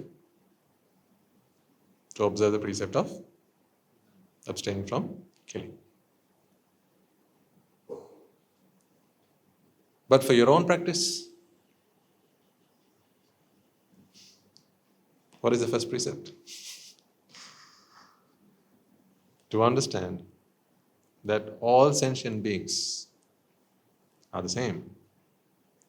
The problem that they all have is the sense of jati, or the sense of self, which is jati. Therefore, there are no ati and there are no pata prani. Therefore, to practice this precept is to practice anicca, dukkha and anatta. How can you come to this understanding without practicing anicca, dukkha and anatta? If you ask me, these were precepts that the Buddha gave to bhikkhus. But don't ask me where in the Tripitaka it shows this. I cannot give you any references to this. What I am sharing with you right now, if you ask me, give me references, I can't give you references. So how can we know that you are preaching the truth to us, Swami? Well, then don't come. Show up the next day, go directly to the sandwich room, collect your sandwich and go home. Don't stay for this sermon.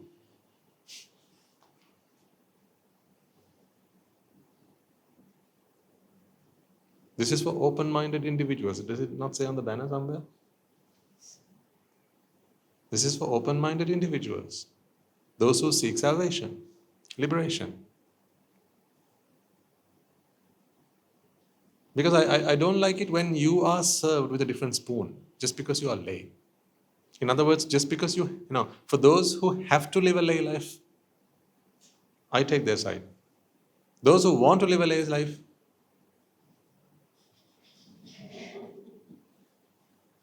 I didn't say anything, just. Because there are those who want to do it and there are those who have to do it. For those who have to do it, they have no option. I am on your side. I am on your side. I promise you, I am on your side. This is why these things come to us from the universe. Help them. Remind them that the Buddha served us all equally. That even when you're given the 5 precepts, it is no less an invitation. It is no less a teaching than the teaching that is given to the bhikkhus. Now at the monastery, you see, when we precept you just before midday alms, the Swaminathan says, chant along with you until they are done with the refuge, taking refuge. After that, the Swaminathan says, and the Anagarikas and the Anagarika Matas, they put their hands down. You've seen that.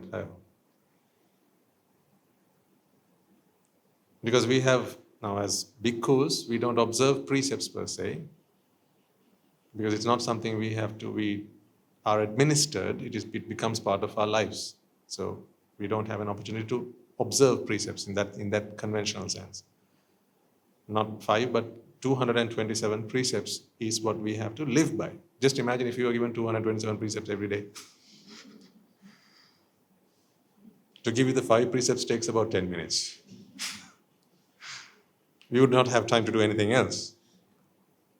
So I'm not going to suggest that is why we don't have to precept. It is incumbent upon us to live by those precepts. Our lives are that now. But the Samanera monks and the Anagarikas and the Anagarikas, they observe the 10 precepts. That does not mean that their practice is any less than ours. Because to Nibbāna there is only one way. There isn't one way for the bhikkhus, one way for the samaneras, another way for the anagarikas, another way for the upasakas, another way for the dharmistas, Rajagiriyans. No, there is no such variety. Could someone kindly?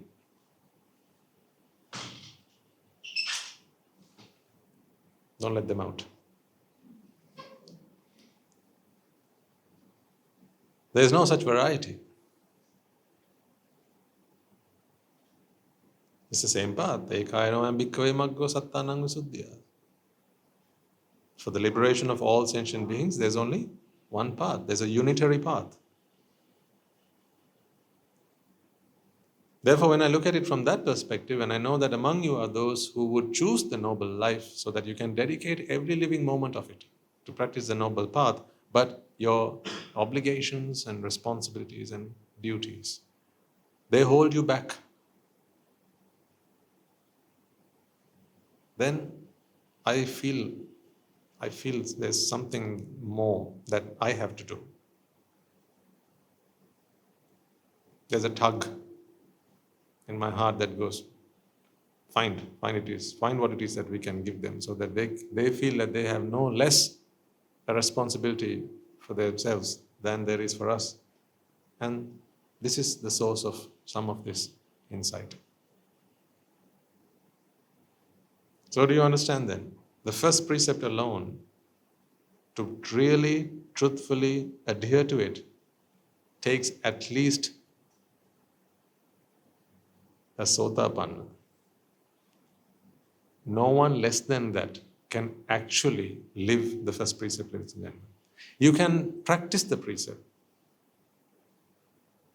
That is why it's called a precept. It is to practice. Shikshana, right? It is to practice. So you can practice it. But the day you become a sotapanna is the day this becomes your natural disposition. In the Sinhala we call it the pihiti sila. Established. It is your established morality. Established because you no longer need to sustain it. It becomes your default morality. Therefore, it does not have to be sustained out of strength, willpower, courage, determination, motivation. You don't need any of that. It becomes your normal, your regular state. Does that make sense to everyone? So, should we go to the second precept or shall we? So, you're all done with the first precept then? Now you want the second precept.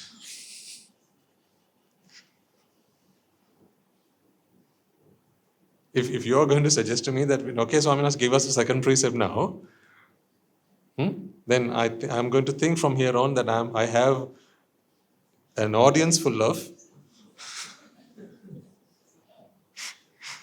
oh, okay, if you say so, but you still want to stay at home. Mara sotapannas.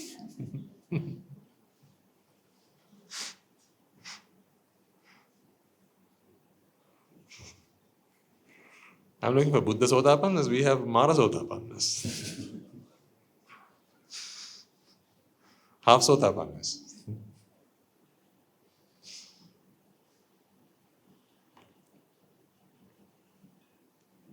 Okay. You want me to tell you the second one? What for? What for? Because the second precept is the training a sotapanna must take to become a sakudagami. You want that now? That's what you're ready for now. So this is the training for your yellow belt. Show me the white belt first. Okay, you get the white belt when you go start your training, right? So this is what comes out of the yellow belt? Green belt. Green belt? It's been a long time since I did any of that. I think it was a green belt.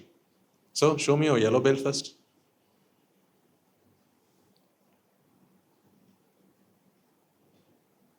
Then I'll show you the yellow belt. Then I show you the green belt, the training for the green belt, and next for the blue belt, and the red belt, and the brown belt. Or shall we go to the Suramere Majpamada? Shall we do the black belt first?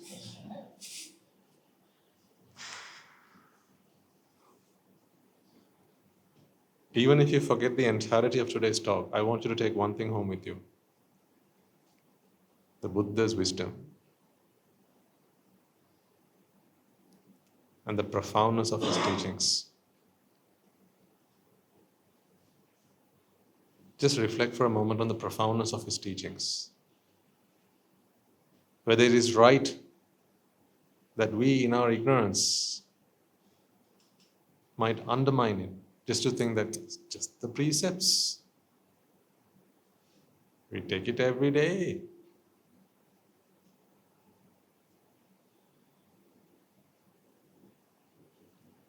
It's become something more like a commodity now. The precepts, it's just a commodity. You can buy it off the shelf. Invite the Swami, Swami, Pansade, Swami, Pansade.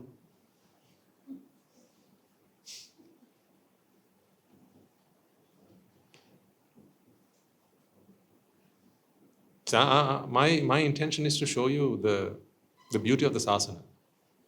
I want you to fall in love with the sasana, ladies and gentlemen. I want you to fall in love with the sasana. And as the Buddha once said himself, the more you open up what the Dhamma is, the more it will shine. Its radiance will spread across the universe, the more you open it up. If you keep closing it, if you take away the essence of it, then it just becomes another philosophy, another teaching, in a scripture, in a book somewhere, in a manuscript somewhere, in a library. And then we will start to see scholars who go to the libraries to do their research, to write up theses, to submit for their PhDs in Buddhist philosophy. This is not mockery. It's just a remark about the pitifulness that I see. Because the Buddha's intention of teaching the Dhamma to us is not that we can all become scholars in the Dhamma. He gives us medicine for the soul. What good is it for us to become doctors in it if we don't treat ourselves first?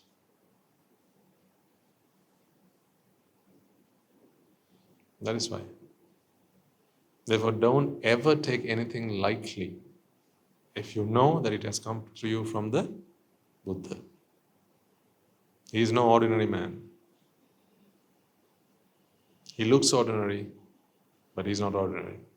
He lives among us, but he is not one of us. We have to try and become one of him.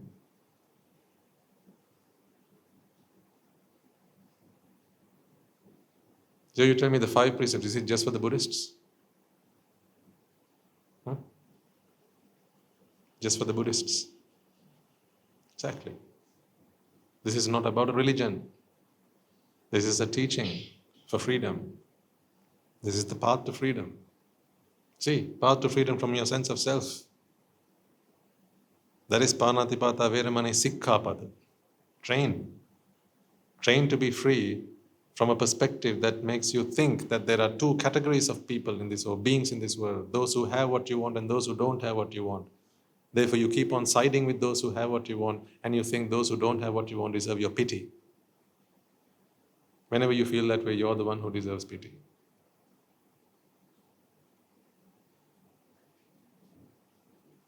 This is enough for one lecture. Actually, this is enough for a whole year.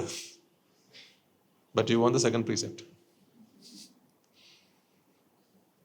Okay.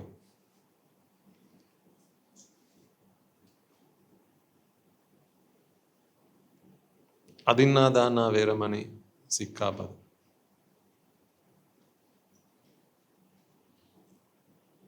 What is the translation of Adinadana Veramani Sikkhapada? To refrain from stealing. Stealing that, how do you define stealing? What is theft? To take something that does not belong to you. To take something that does not belong to you. What does that imply? That there are things that belong to you. Gotcha.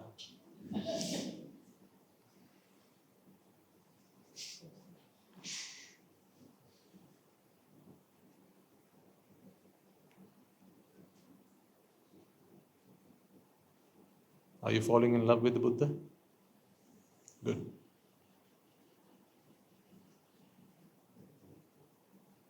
That is what I want. I want you to understand the Buddha. Yo dhammam passati so mam passati is what he said. When you see the Dhamma, you shall see me. You can't look at him physically and understand what the Buddha is. But once you start seeing the Dhamma, oh my Buddha.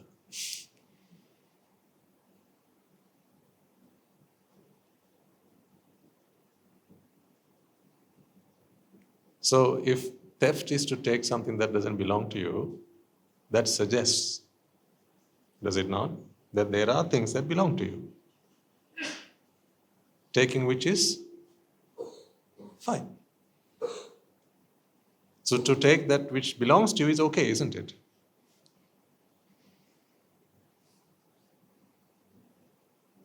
Well then, let me tell you, ladies and gentlemen, this is nothing to do about taking things that belong to you or to refrain from taking things that don't belong to you.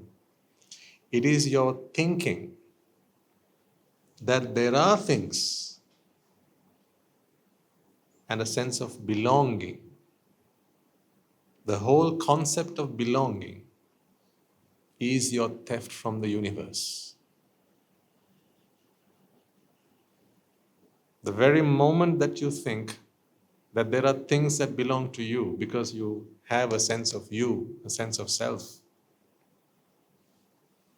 to think that there are things in this world that belong to you, that in and of itself is theft.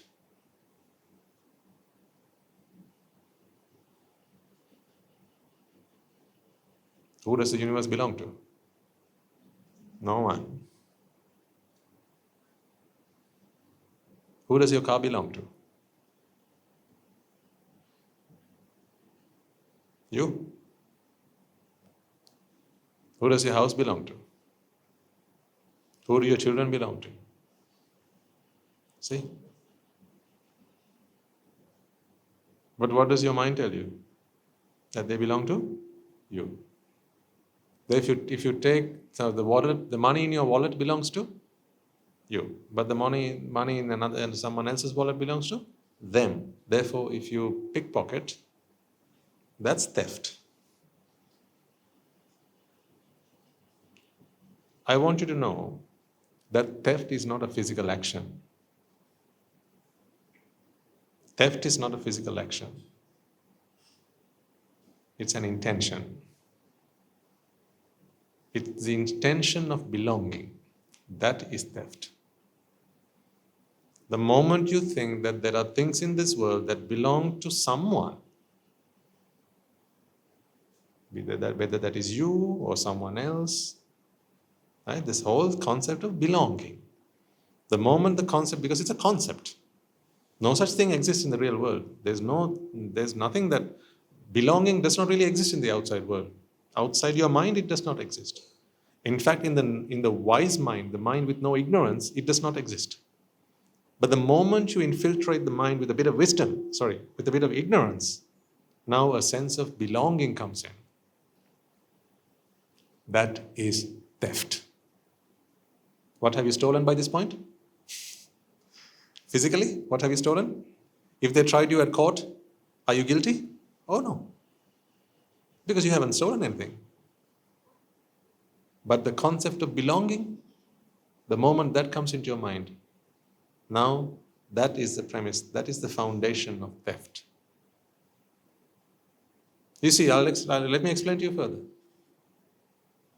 The moment that you think you are you, then what's the first thing that belongs to you? You. You belong to you, don't you? Yeah, you belong to you. That's why I keep telling you, no, you belong to me.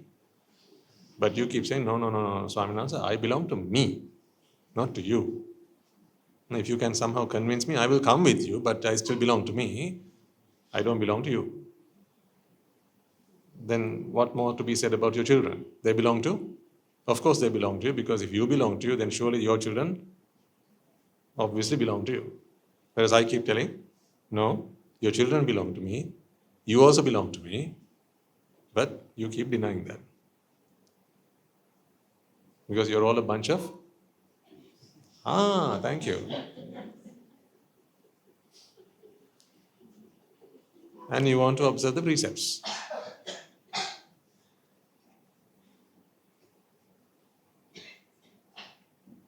Ali Baba's.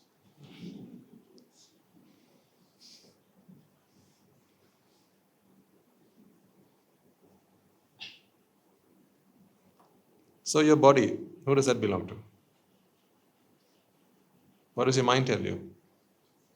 That is theft. That is theft. I will have you know that is theft.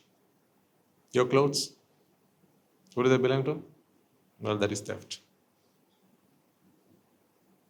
Your plate, your cup, your mug, your house, your car, your apple tree. You don't have apple trees here, do you? Mango tree.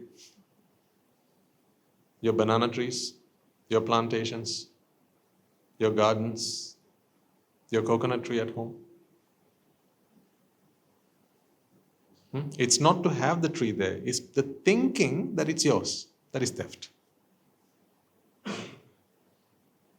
Do you remember once I explained to you the difference between Dhima and Dana? Dhima is I give to you. Dana, I give up, not give to you. I give up. Give up what? My sense of ownership. That is Dana. Dana is the opposite of Adinada.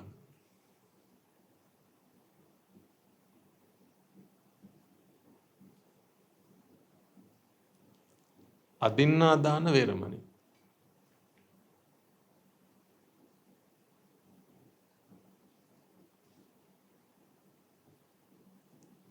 There's a story,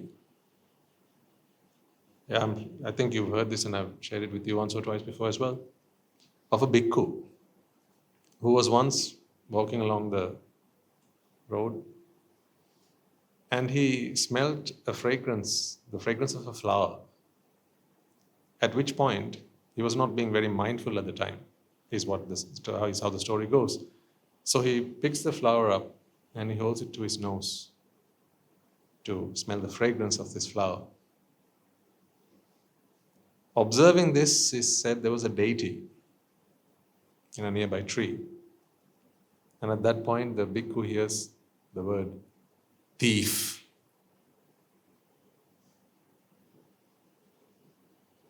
You thief. The bhikkhu hears these words. So he's startled by this and very confused because he's not thieved anything, he's not stolen anything.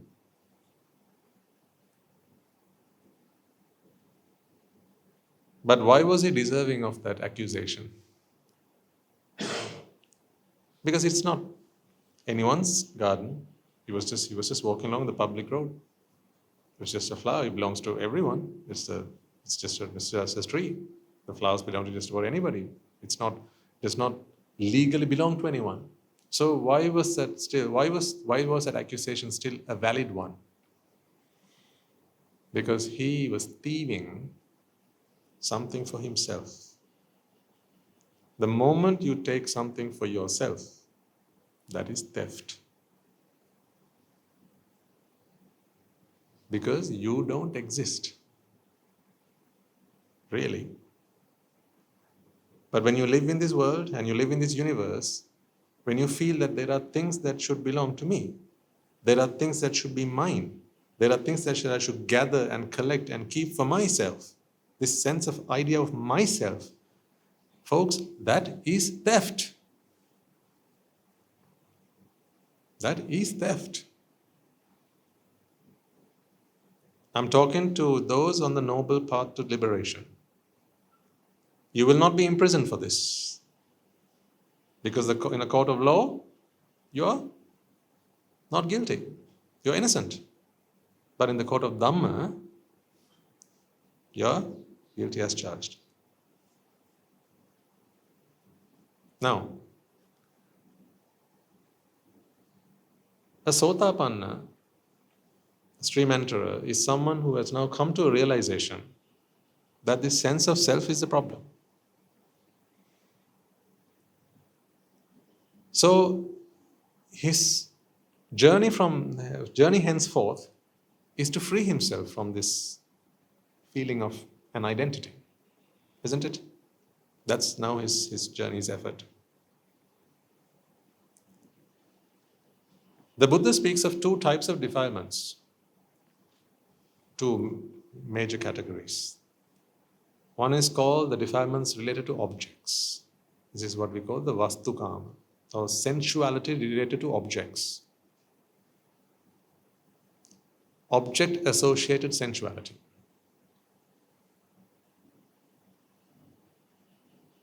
Then there's another one called klesha kama, defilement-associated sensuality. So I think I said two types of defilements, but sensuality. Two categories of sensuality. One is related to objects, and the other is related to the sensual experience.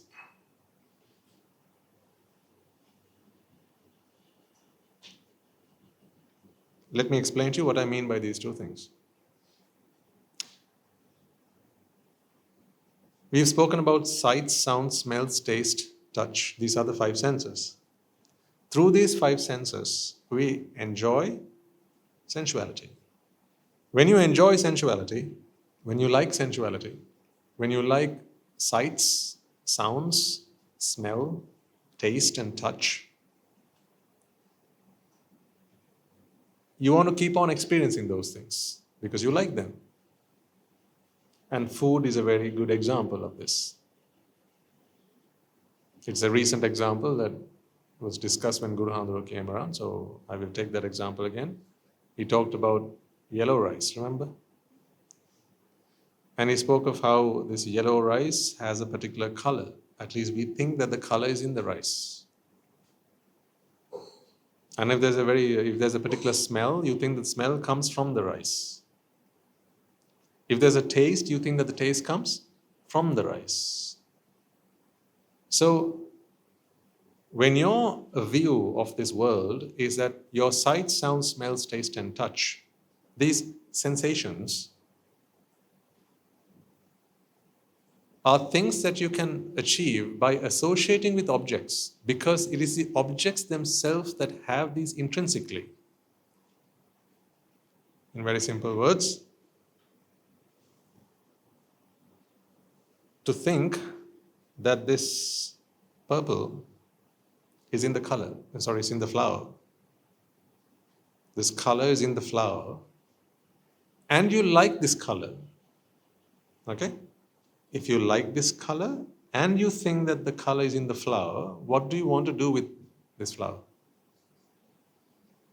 You want to keep it with you. You want to associate with it. Means you want to acquire objects like this. Don't you? You would want to acquire objects like this. Why would you want to acquire objects like this? Because it has a color that you like. See? Take each word in that sentence. It has the color that you like. Once again, it possesses the color that you like. But where is color born? In the mind. Is it in the medium between the flower and the mind? Is it in the brain? Is it in the object then? No. So color is nowhere in between the flower and my brain. It's only when the chitta arises is purple born.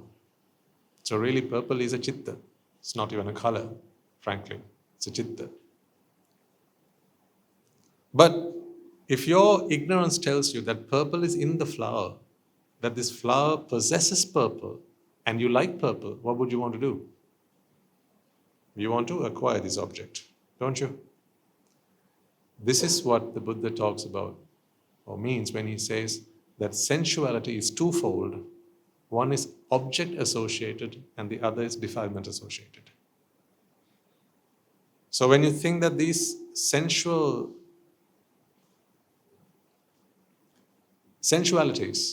when sensuality is associated with an object, then you want to acquire these objects, keep them for yourself.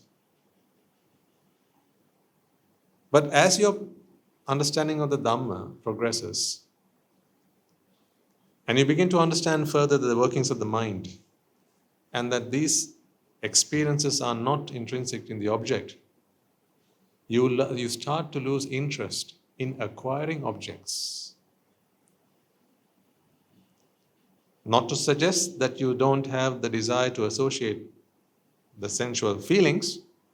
You still want sight, you still enjoy sight, you still enjoy sounds, you still enjoy taste, you still enjoy them, but you have come to this point, this juncture, where you understand that they are not from the object.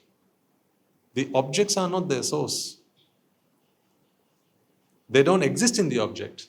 Therefore, if they don't exist in the object, what would be the point of me acquiring the object when particularly you understand that the acquisition of the object also brings you a whole host of other problems, such as maintenance,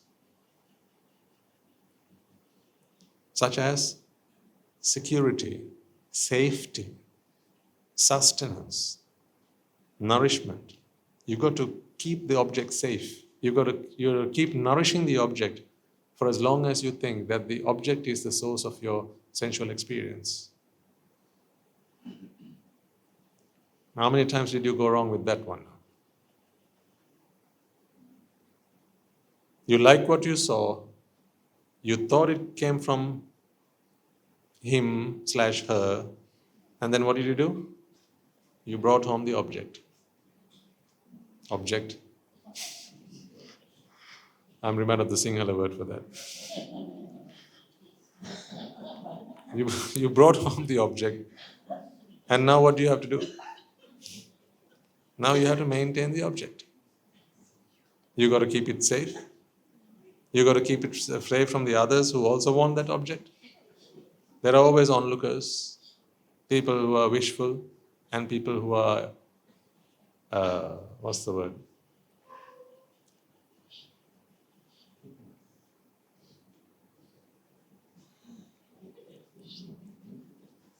They are, I think the word is ignorantly blissful. Something like that. Ignorantly blissful or something. What that suggests is they don't know the ins and outs of this. They don't know all the effort that has to go into maintaining this. Therefore, they are blissfully ignorant. That's the way it goes, not ignorantly blissful. They're blissfully ignorant. So they're blissful as they observe the object, but out of their ignorance, they don't understand that it requires a lot of maintenance and security and safety and all the safeguards you have to keep it to maintain it like that.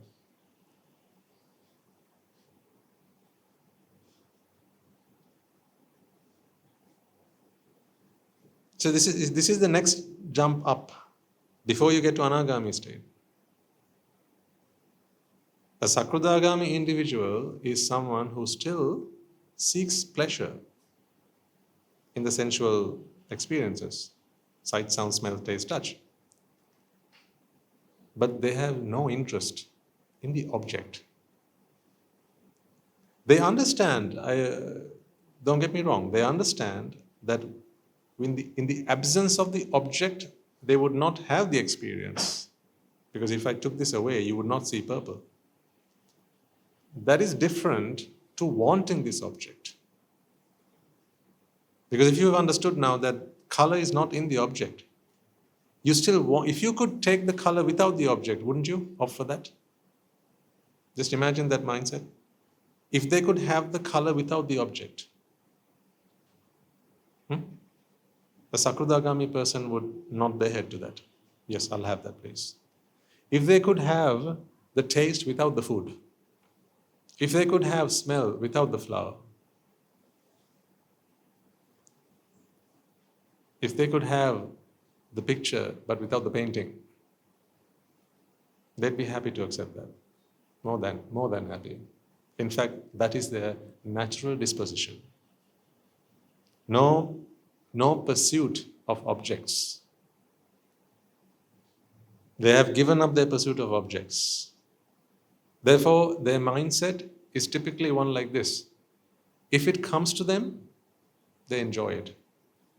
But they have lost interest in going after them.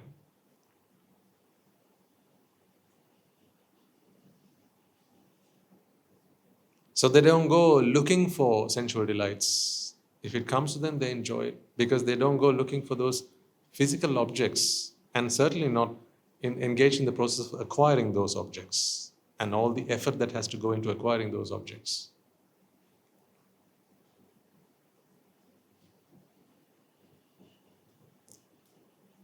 So then to acquire an object, thinking that the sensual experience that you seek comes from the object. Let me turn it around once more. If you are looking for a certain sensual experience and you think that it's in the object, what would you do next? You want to acquire it and make it whose? Make it mine. What is that called? Stealing. That is stealing.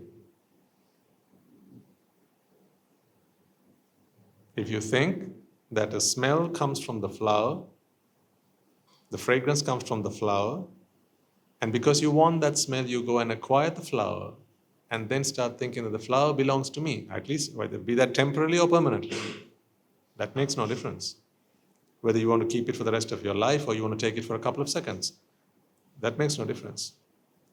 The moment you take physical possession of an object, it can be a living object, it can be a non-living object. Okay? The moment you do that, what you have done is stealing from the universe. Please remember, ladies and gentlemen, stealing does not happen between two individuals. We can look at it like that for our conventional understanding of the world because that's how laws are formed, that's how conventions are written, that's how laws are written and so on. One party, another party, one party thieves from the other party. That's how contracts are formed, that's how the laws are done, drafted. That's how the constitution works. I'm talking about the truth, the universal truth. In the universal truth, you and I don't exist. He and she doesn't exist. Neighbors don't exist. Friends don't exist. Enemies don't exist. All that exists is energy. And all of energy belongs to the universe. All of energy not belongs to the universe. All of energy is the universe. Therefore, when you think that you are separate from the universe, or you want to take something from the universe for yourself, this is theft. This is stealing. What do you have in your fridge at home? What goods? Stolen goods. In your fridge at home, you have stolen goods. In your cupboard, in your bedroom cupboard, what do you have in there? Stolen goods. On the TV stand, what sits? A 35-inch? No, 75-inch? 100-inch? Stolen item. Where you keep your shoes, what's all that? Pairs of stolen things. Because they're all yours. Remember, this is the intention. It's not the position of the good, the item. It's not the physical position of the item. You can change the coordinates and that is not theft. Okay? Changing this from XYZ here to XYZ there is not theft. Theft is an intention. You can even keep it here, not move it 1 inch, but then think, this is mine. What is that? Theft.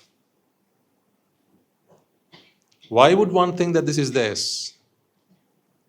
because of their thinking that there is some kind of sight, sound, smell, taste, or touch that is innately in this object or intrinsically in this object, that is part and parcel of this object. Therefore, if I wish for that, I have to acquire this object. That thinking is theft.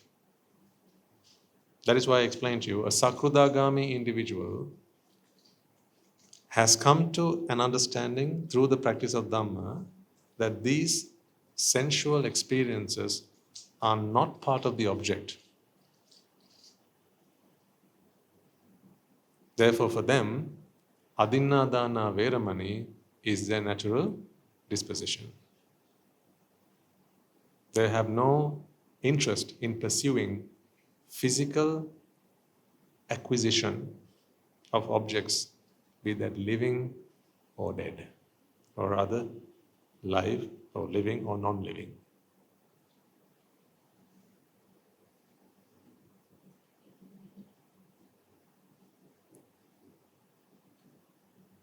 Are you still looking for a wife? Or a husband? A girlfriend? Boyfriend? Are you still looking for someone to keep by your side, hold hands with, look into their eyes and spend hours talking to them, sharing romantic words with them? Because you like what you hear, you like what you see. I'm not going to say the other ones, wouldn't be nice. Because you think all of those things come from the object.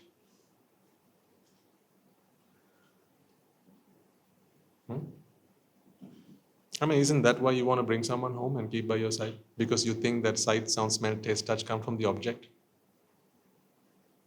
You tell me. Is this Buddhism or is this the truth? It's not Buddhism, this is the truth.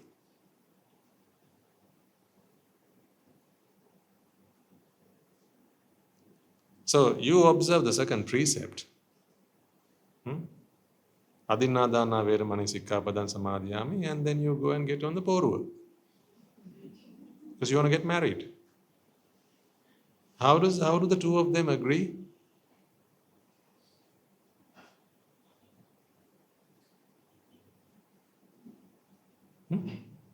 Why does one want to get married? Because they want to spend the rest of their lives with them, or at least, maybe not the rest of their lives, at least they want some commitment. They're not just looking for safety, in old age and all that. That's not the only thing they're looking for. They're not really just looking for a nurse. They're looking for eye candy. Yeah, ear candy, smell candy, taste candy, touch candy. That's what they're looking for. Thinking that those things come from the object. Therefore, the acquisition of the object. Do you see that the moment you think in those terms, you have already broken your precept? You haven't stolen from anyone yet. Because it is not from someone theft happens. For theft to happen from someone, then that object must belong to them in the first place. Mustn't it? But if nothing belongs to anybody, because we don't exist, then we are not stealing from anyone. Theft happens from the universe. It is your intention that is theft. Therefore, the precept that the Buddha gives to the Sotapannas is Adinādāna Veramani Sikkhapadan Samadhiyam. Take on this precept and train yourself now so that you can cultivate your mind to a point where you can give up your pursuit of material objects and the thinking that they belong to you.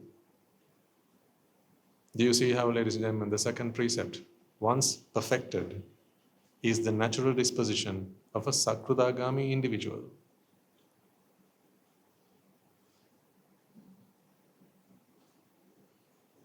Just a few toffees from the Buddha.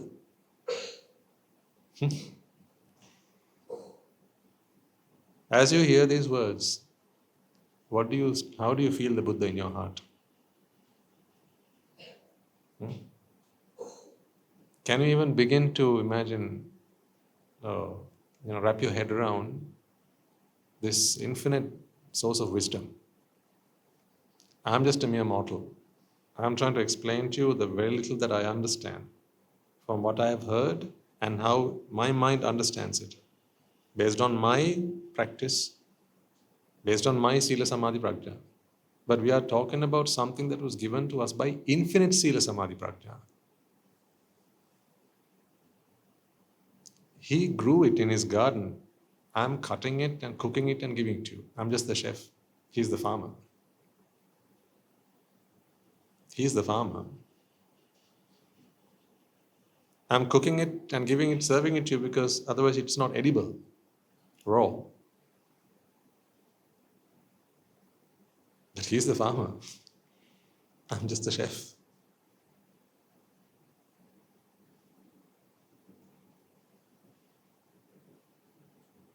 I know, you can listen to this entire sermon. I can teach you about all of the 5 precepts and you'll walk away and you'll live the regular life that you always lived. Because you can't give up any of this in the circumstances that you find yourselves. How can you start to all of a sudden think that, no, this is not mine, I don't care. You can't live that kind of a life because you are expected to thieve. Society expects you to steal.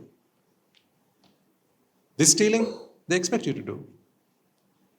You are not allowed to steal from someone else. You're not allowed to steal from your neighbors. But you are allowed to grow flowers in your garden, in your backyard, right? That's allowed. Yeah? That is theft as well. So society expects you to steal. Society expects you to commit the first sin. To nurture the sense of self.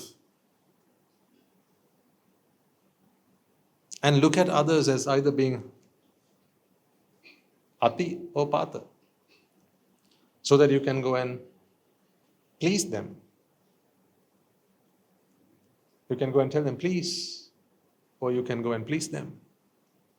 That is what society expects of you. So society actually expects you to not adhere to the precepts. The precepts in the way that I'm sharing with you now. But in the very conventional sense, of course, no one expects you to kill, no one expects you to steal, no one expects you to indulge in sensual acts outside the parameters that you are legally allowed to. No one expects you to lie. That is what society says, but lying is a whole other kettle of fish. When I start talking about lying to you, you will tell me, Raman, that's enough. There's not a snowball's chance in hell that we can do that. To refrain from that level of morality is impossible. Take the very first precept. Is it an easy task to refrain from that? To live by that level of morality? I'm talking about the path from Sotapanna to Arahanthood. This is the level of morality, ladies and gentlemen, that's going to take you one day, someday, to Nibbāna.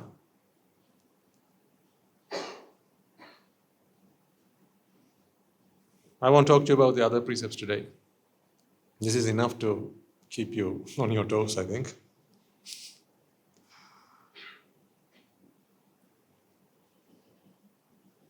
Because the more I talk to you, the more disappointed you will become. more frustrating it will be. Like, I thought I was a good Buddhist. I thought I always observed the precepts and never broke the precepts. Now I realize I haven't even started. But the thing is, everything has its levels. Okay? So, like when I did my martial arts, we had the punches, we had the kicks. The same punches and the same kicks, they became advanced as you went up the ranks. So the first, when you were in the lowest rank, you're just a white belt. The whole point was just to protect yourself from harm. So it was more defensive than any amount of offensive attack. It was more defense. Only later on did you learn that you can also use some of the same punches to inflict damage. Initially it was to protect yourself. So like I say, same kicks, the same punches, but kicks and punches, that's all you have. And gods, that's all you have, but the different levels. So don't become frustrated.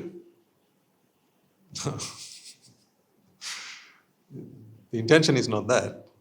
But at the same time, I want you to, like I said, even if you forget the entirety of this sermon, if only you walk away today realizing that it's not just a few toffees, it's not just a 5-pack.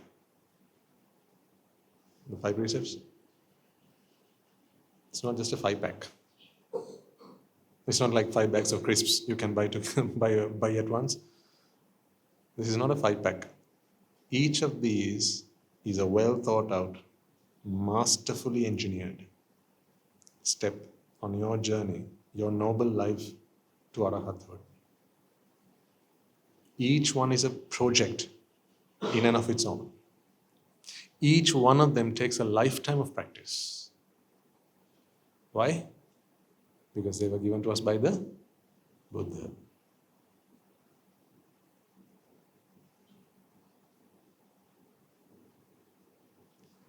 So once you have perfected the first and second, you let me know. Then I'll teach you about the third one. Okay? Until then, what's the point? What would be the point of me telling you how to become an anagami individual?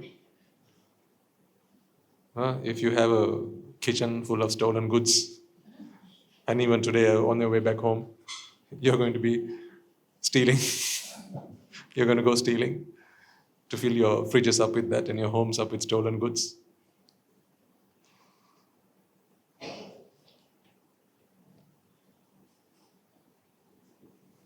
Every moment you're not an arahant, you're committing a sin. I think that's the simplest way to put it. Every moment you're not an arahant, you're committing a sin. And sins are punished. What is the punishment? The 11 great fires. When do they come? A week later? Then instantly. Instant punishment. That's why life is so difficult. Because you're not an arahat yet.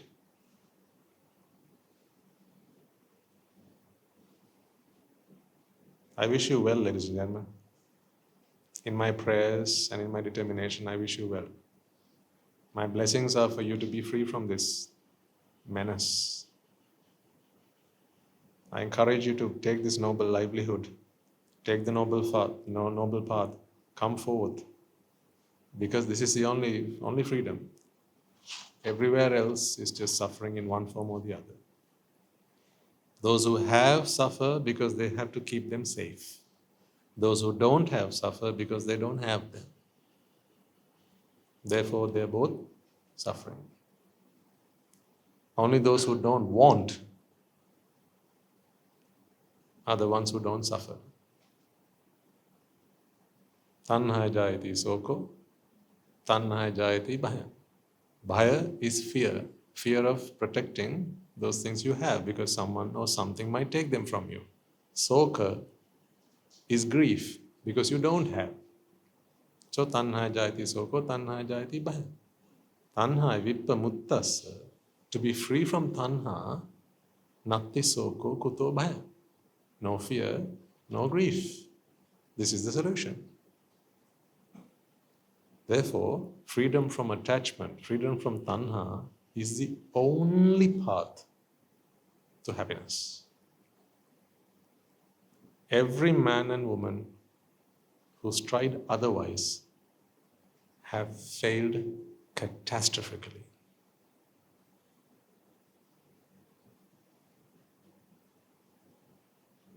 You decide what you want to do. Let's leave it there for today then. Let us all take a moment then, ladies and gentlemen, to transfer the merits that we have all acquired today by making offerings to the infinite virtues of the Noble Triple Gem, inviting the Swamin Wahanse to deliver the sermon, as well as creating a conducive environment for all to come along and practice the Dhamma. First and foremost, let us transfer these merits to the bhikkhus and bhikkhunis, upasakas and upasikas who have since time immemorial protected and preserved the sublime teachings of the Buddha and passed it down through the generations of the noble lineage in the form of the Tripitaka, which is thankfully available to us today to study, understand, and comprehend the Dhamma. Let us also transfer these merits to the Mahanayaka Theras, the Anunayaka Theras of all the chapters who sacrifice their lives to protect the Sambuddha Sasana. Let us also transfer these merits to the monks and nuns resident in your local temples and nunneries who have always been by your side through thick and thin, come rain or shine. And my teacher, Guru Swami Nuhanse, as well as all the monks resident at the monastery and the Anagarikas and Anagarikas attached to the monastery. Let us also transfer these merits to our mothers and fathers, brothers and sisters, sons and daughters, grandparents, uncles, aunts, cousins, nephews and nieces, our friends, our acquaintances, our employees and our employees, as well as anyone and everyone who helped us, supported us, and assisted us in any way, shape, or form. May by the power of these merits they be healed of any physical and mental ailments and overcoming obstacles to their spiritual progress. May they abstain from the unmeritorious deeds, fulfill the meritorious deeds, fulfill the Noble Eightfold Path, and may they all attain the supreme bliss of Nibbāna. Sadhu, sadhu, sadhu. Let us also take a moment to transfer these merits to the Devas and Brahmas, spirits and demons, primarily the Sakadeva, as well as all the gods and deities who have committed themselves to protect and preserve the Sambuddha Sasana. Let us also transfer these merits to our guardian deities who keep a watchful eye over us and keep us out of harm's way. May they prosper in divine power and wisdom. May they abstain from the unmeritorious deeds, fulfill the meritorious deeds, fulfill the Noble Eightfold Path, and may they all attain the supreme bliss of Nibbāna. Sadhu, sadhu, sadhu. Let us also transfer these merits to our forefathers, our ancestors, relations who have passed away in our name, reminding ourselves that it is in their blood, sweat, and tears today we are able to enjoy the comforts of life as we do and practice the noble path in peace and harmony. Let us also transfer these merits to members of the armed forces as well as the police force who sacrifice their lives to protect the peace and harmony of our nation, as well as those who have committed themselves to the safekeeping of our nation, development of our nation, and the protection of our nation. Let us also transfer these merits to those who lost their lives in natural disasters and calamities such as the tsunamis and earthquakes, landslides, fires, floods, pandemics, and so on, reminding ourselves that in this infinitely long journey of samsara, they will all have been parents to us, siblings to us, friends of ours. They will have gone out of their way to help us, support us, and assist us. And therefore, with a sense of gratitude and a sense of loving kindness and compassion towards all that they have done for us, let us transfer these merits to all of them. By the power of these merits, if any of them have been born in the woeful planes, may they redeem themselves and be born in the blissful plane. May by the power of these merits, they abstain from the unmeritorious deeds, fulfill the meritorious deeds, fulfill the Noble Eightfold Path, and may they all attain the supreme bliss of Nibbāna. Sadhu, sadhu, sadhu. And finally, may by the power and blessings of all the merits we have acquired throughout the day, we be able to witness the advent of many hundreds of thousands of Arahants on this blessed land. And finally, may you and I and everyone who's helped make this program a success become a Rahatan Vahanse or an Arahat Theranin Vahanse in this very life itself and in the era of this Sri Sambuddha Sasana itself. Sadhu, sadhu, sadhu. May the blessings of the Noble Triple Gem be with you all. The Mahasangha will transfer the blessings to you. Rajagiriya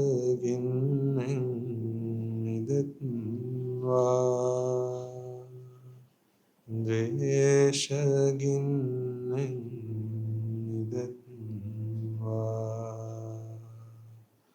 Mohaginwa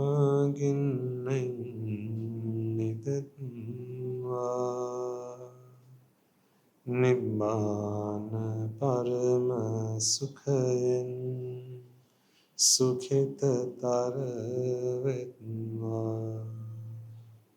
Nibbāna Parama Sukhayan Sukhita Taravetva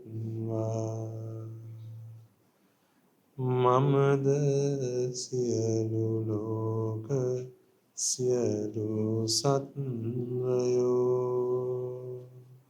Nibbāna Parama Sukhayan Sukhita Taravetva Nibbāna Parama Sukhayan Sukhita Taravetva Nibbāna Parama Sukhayan Sukhita Taravetva Rajagiriya Niveva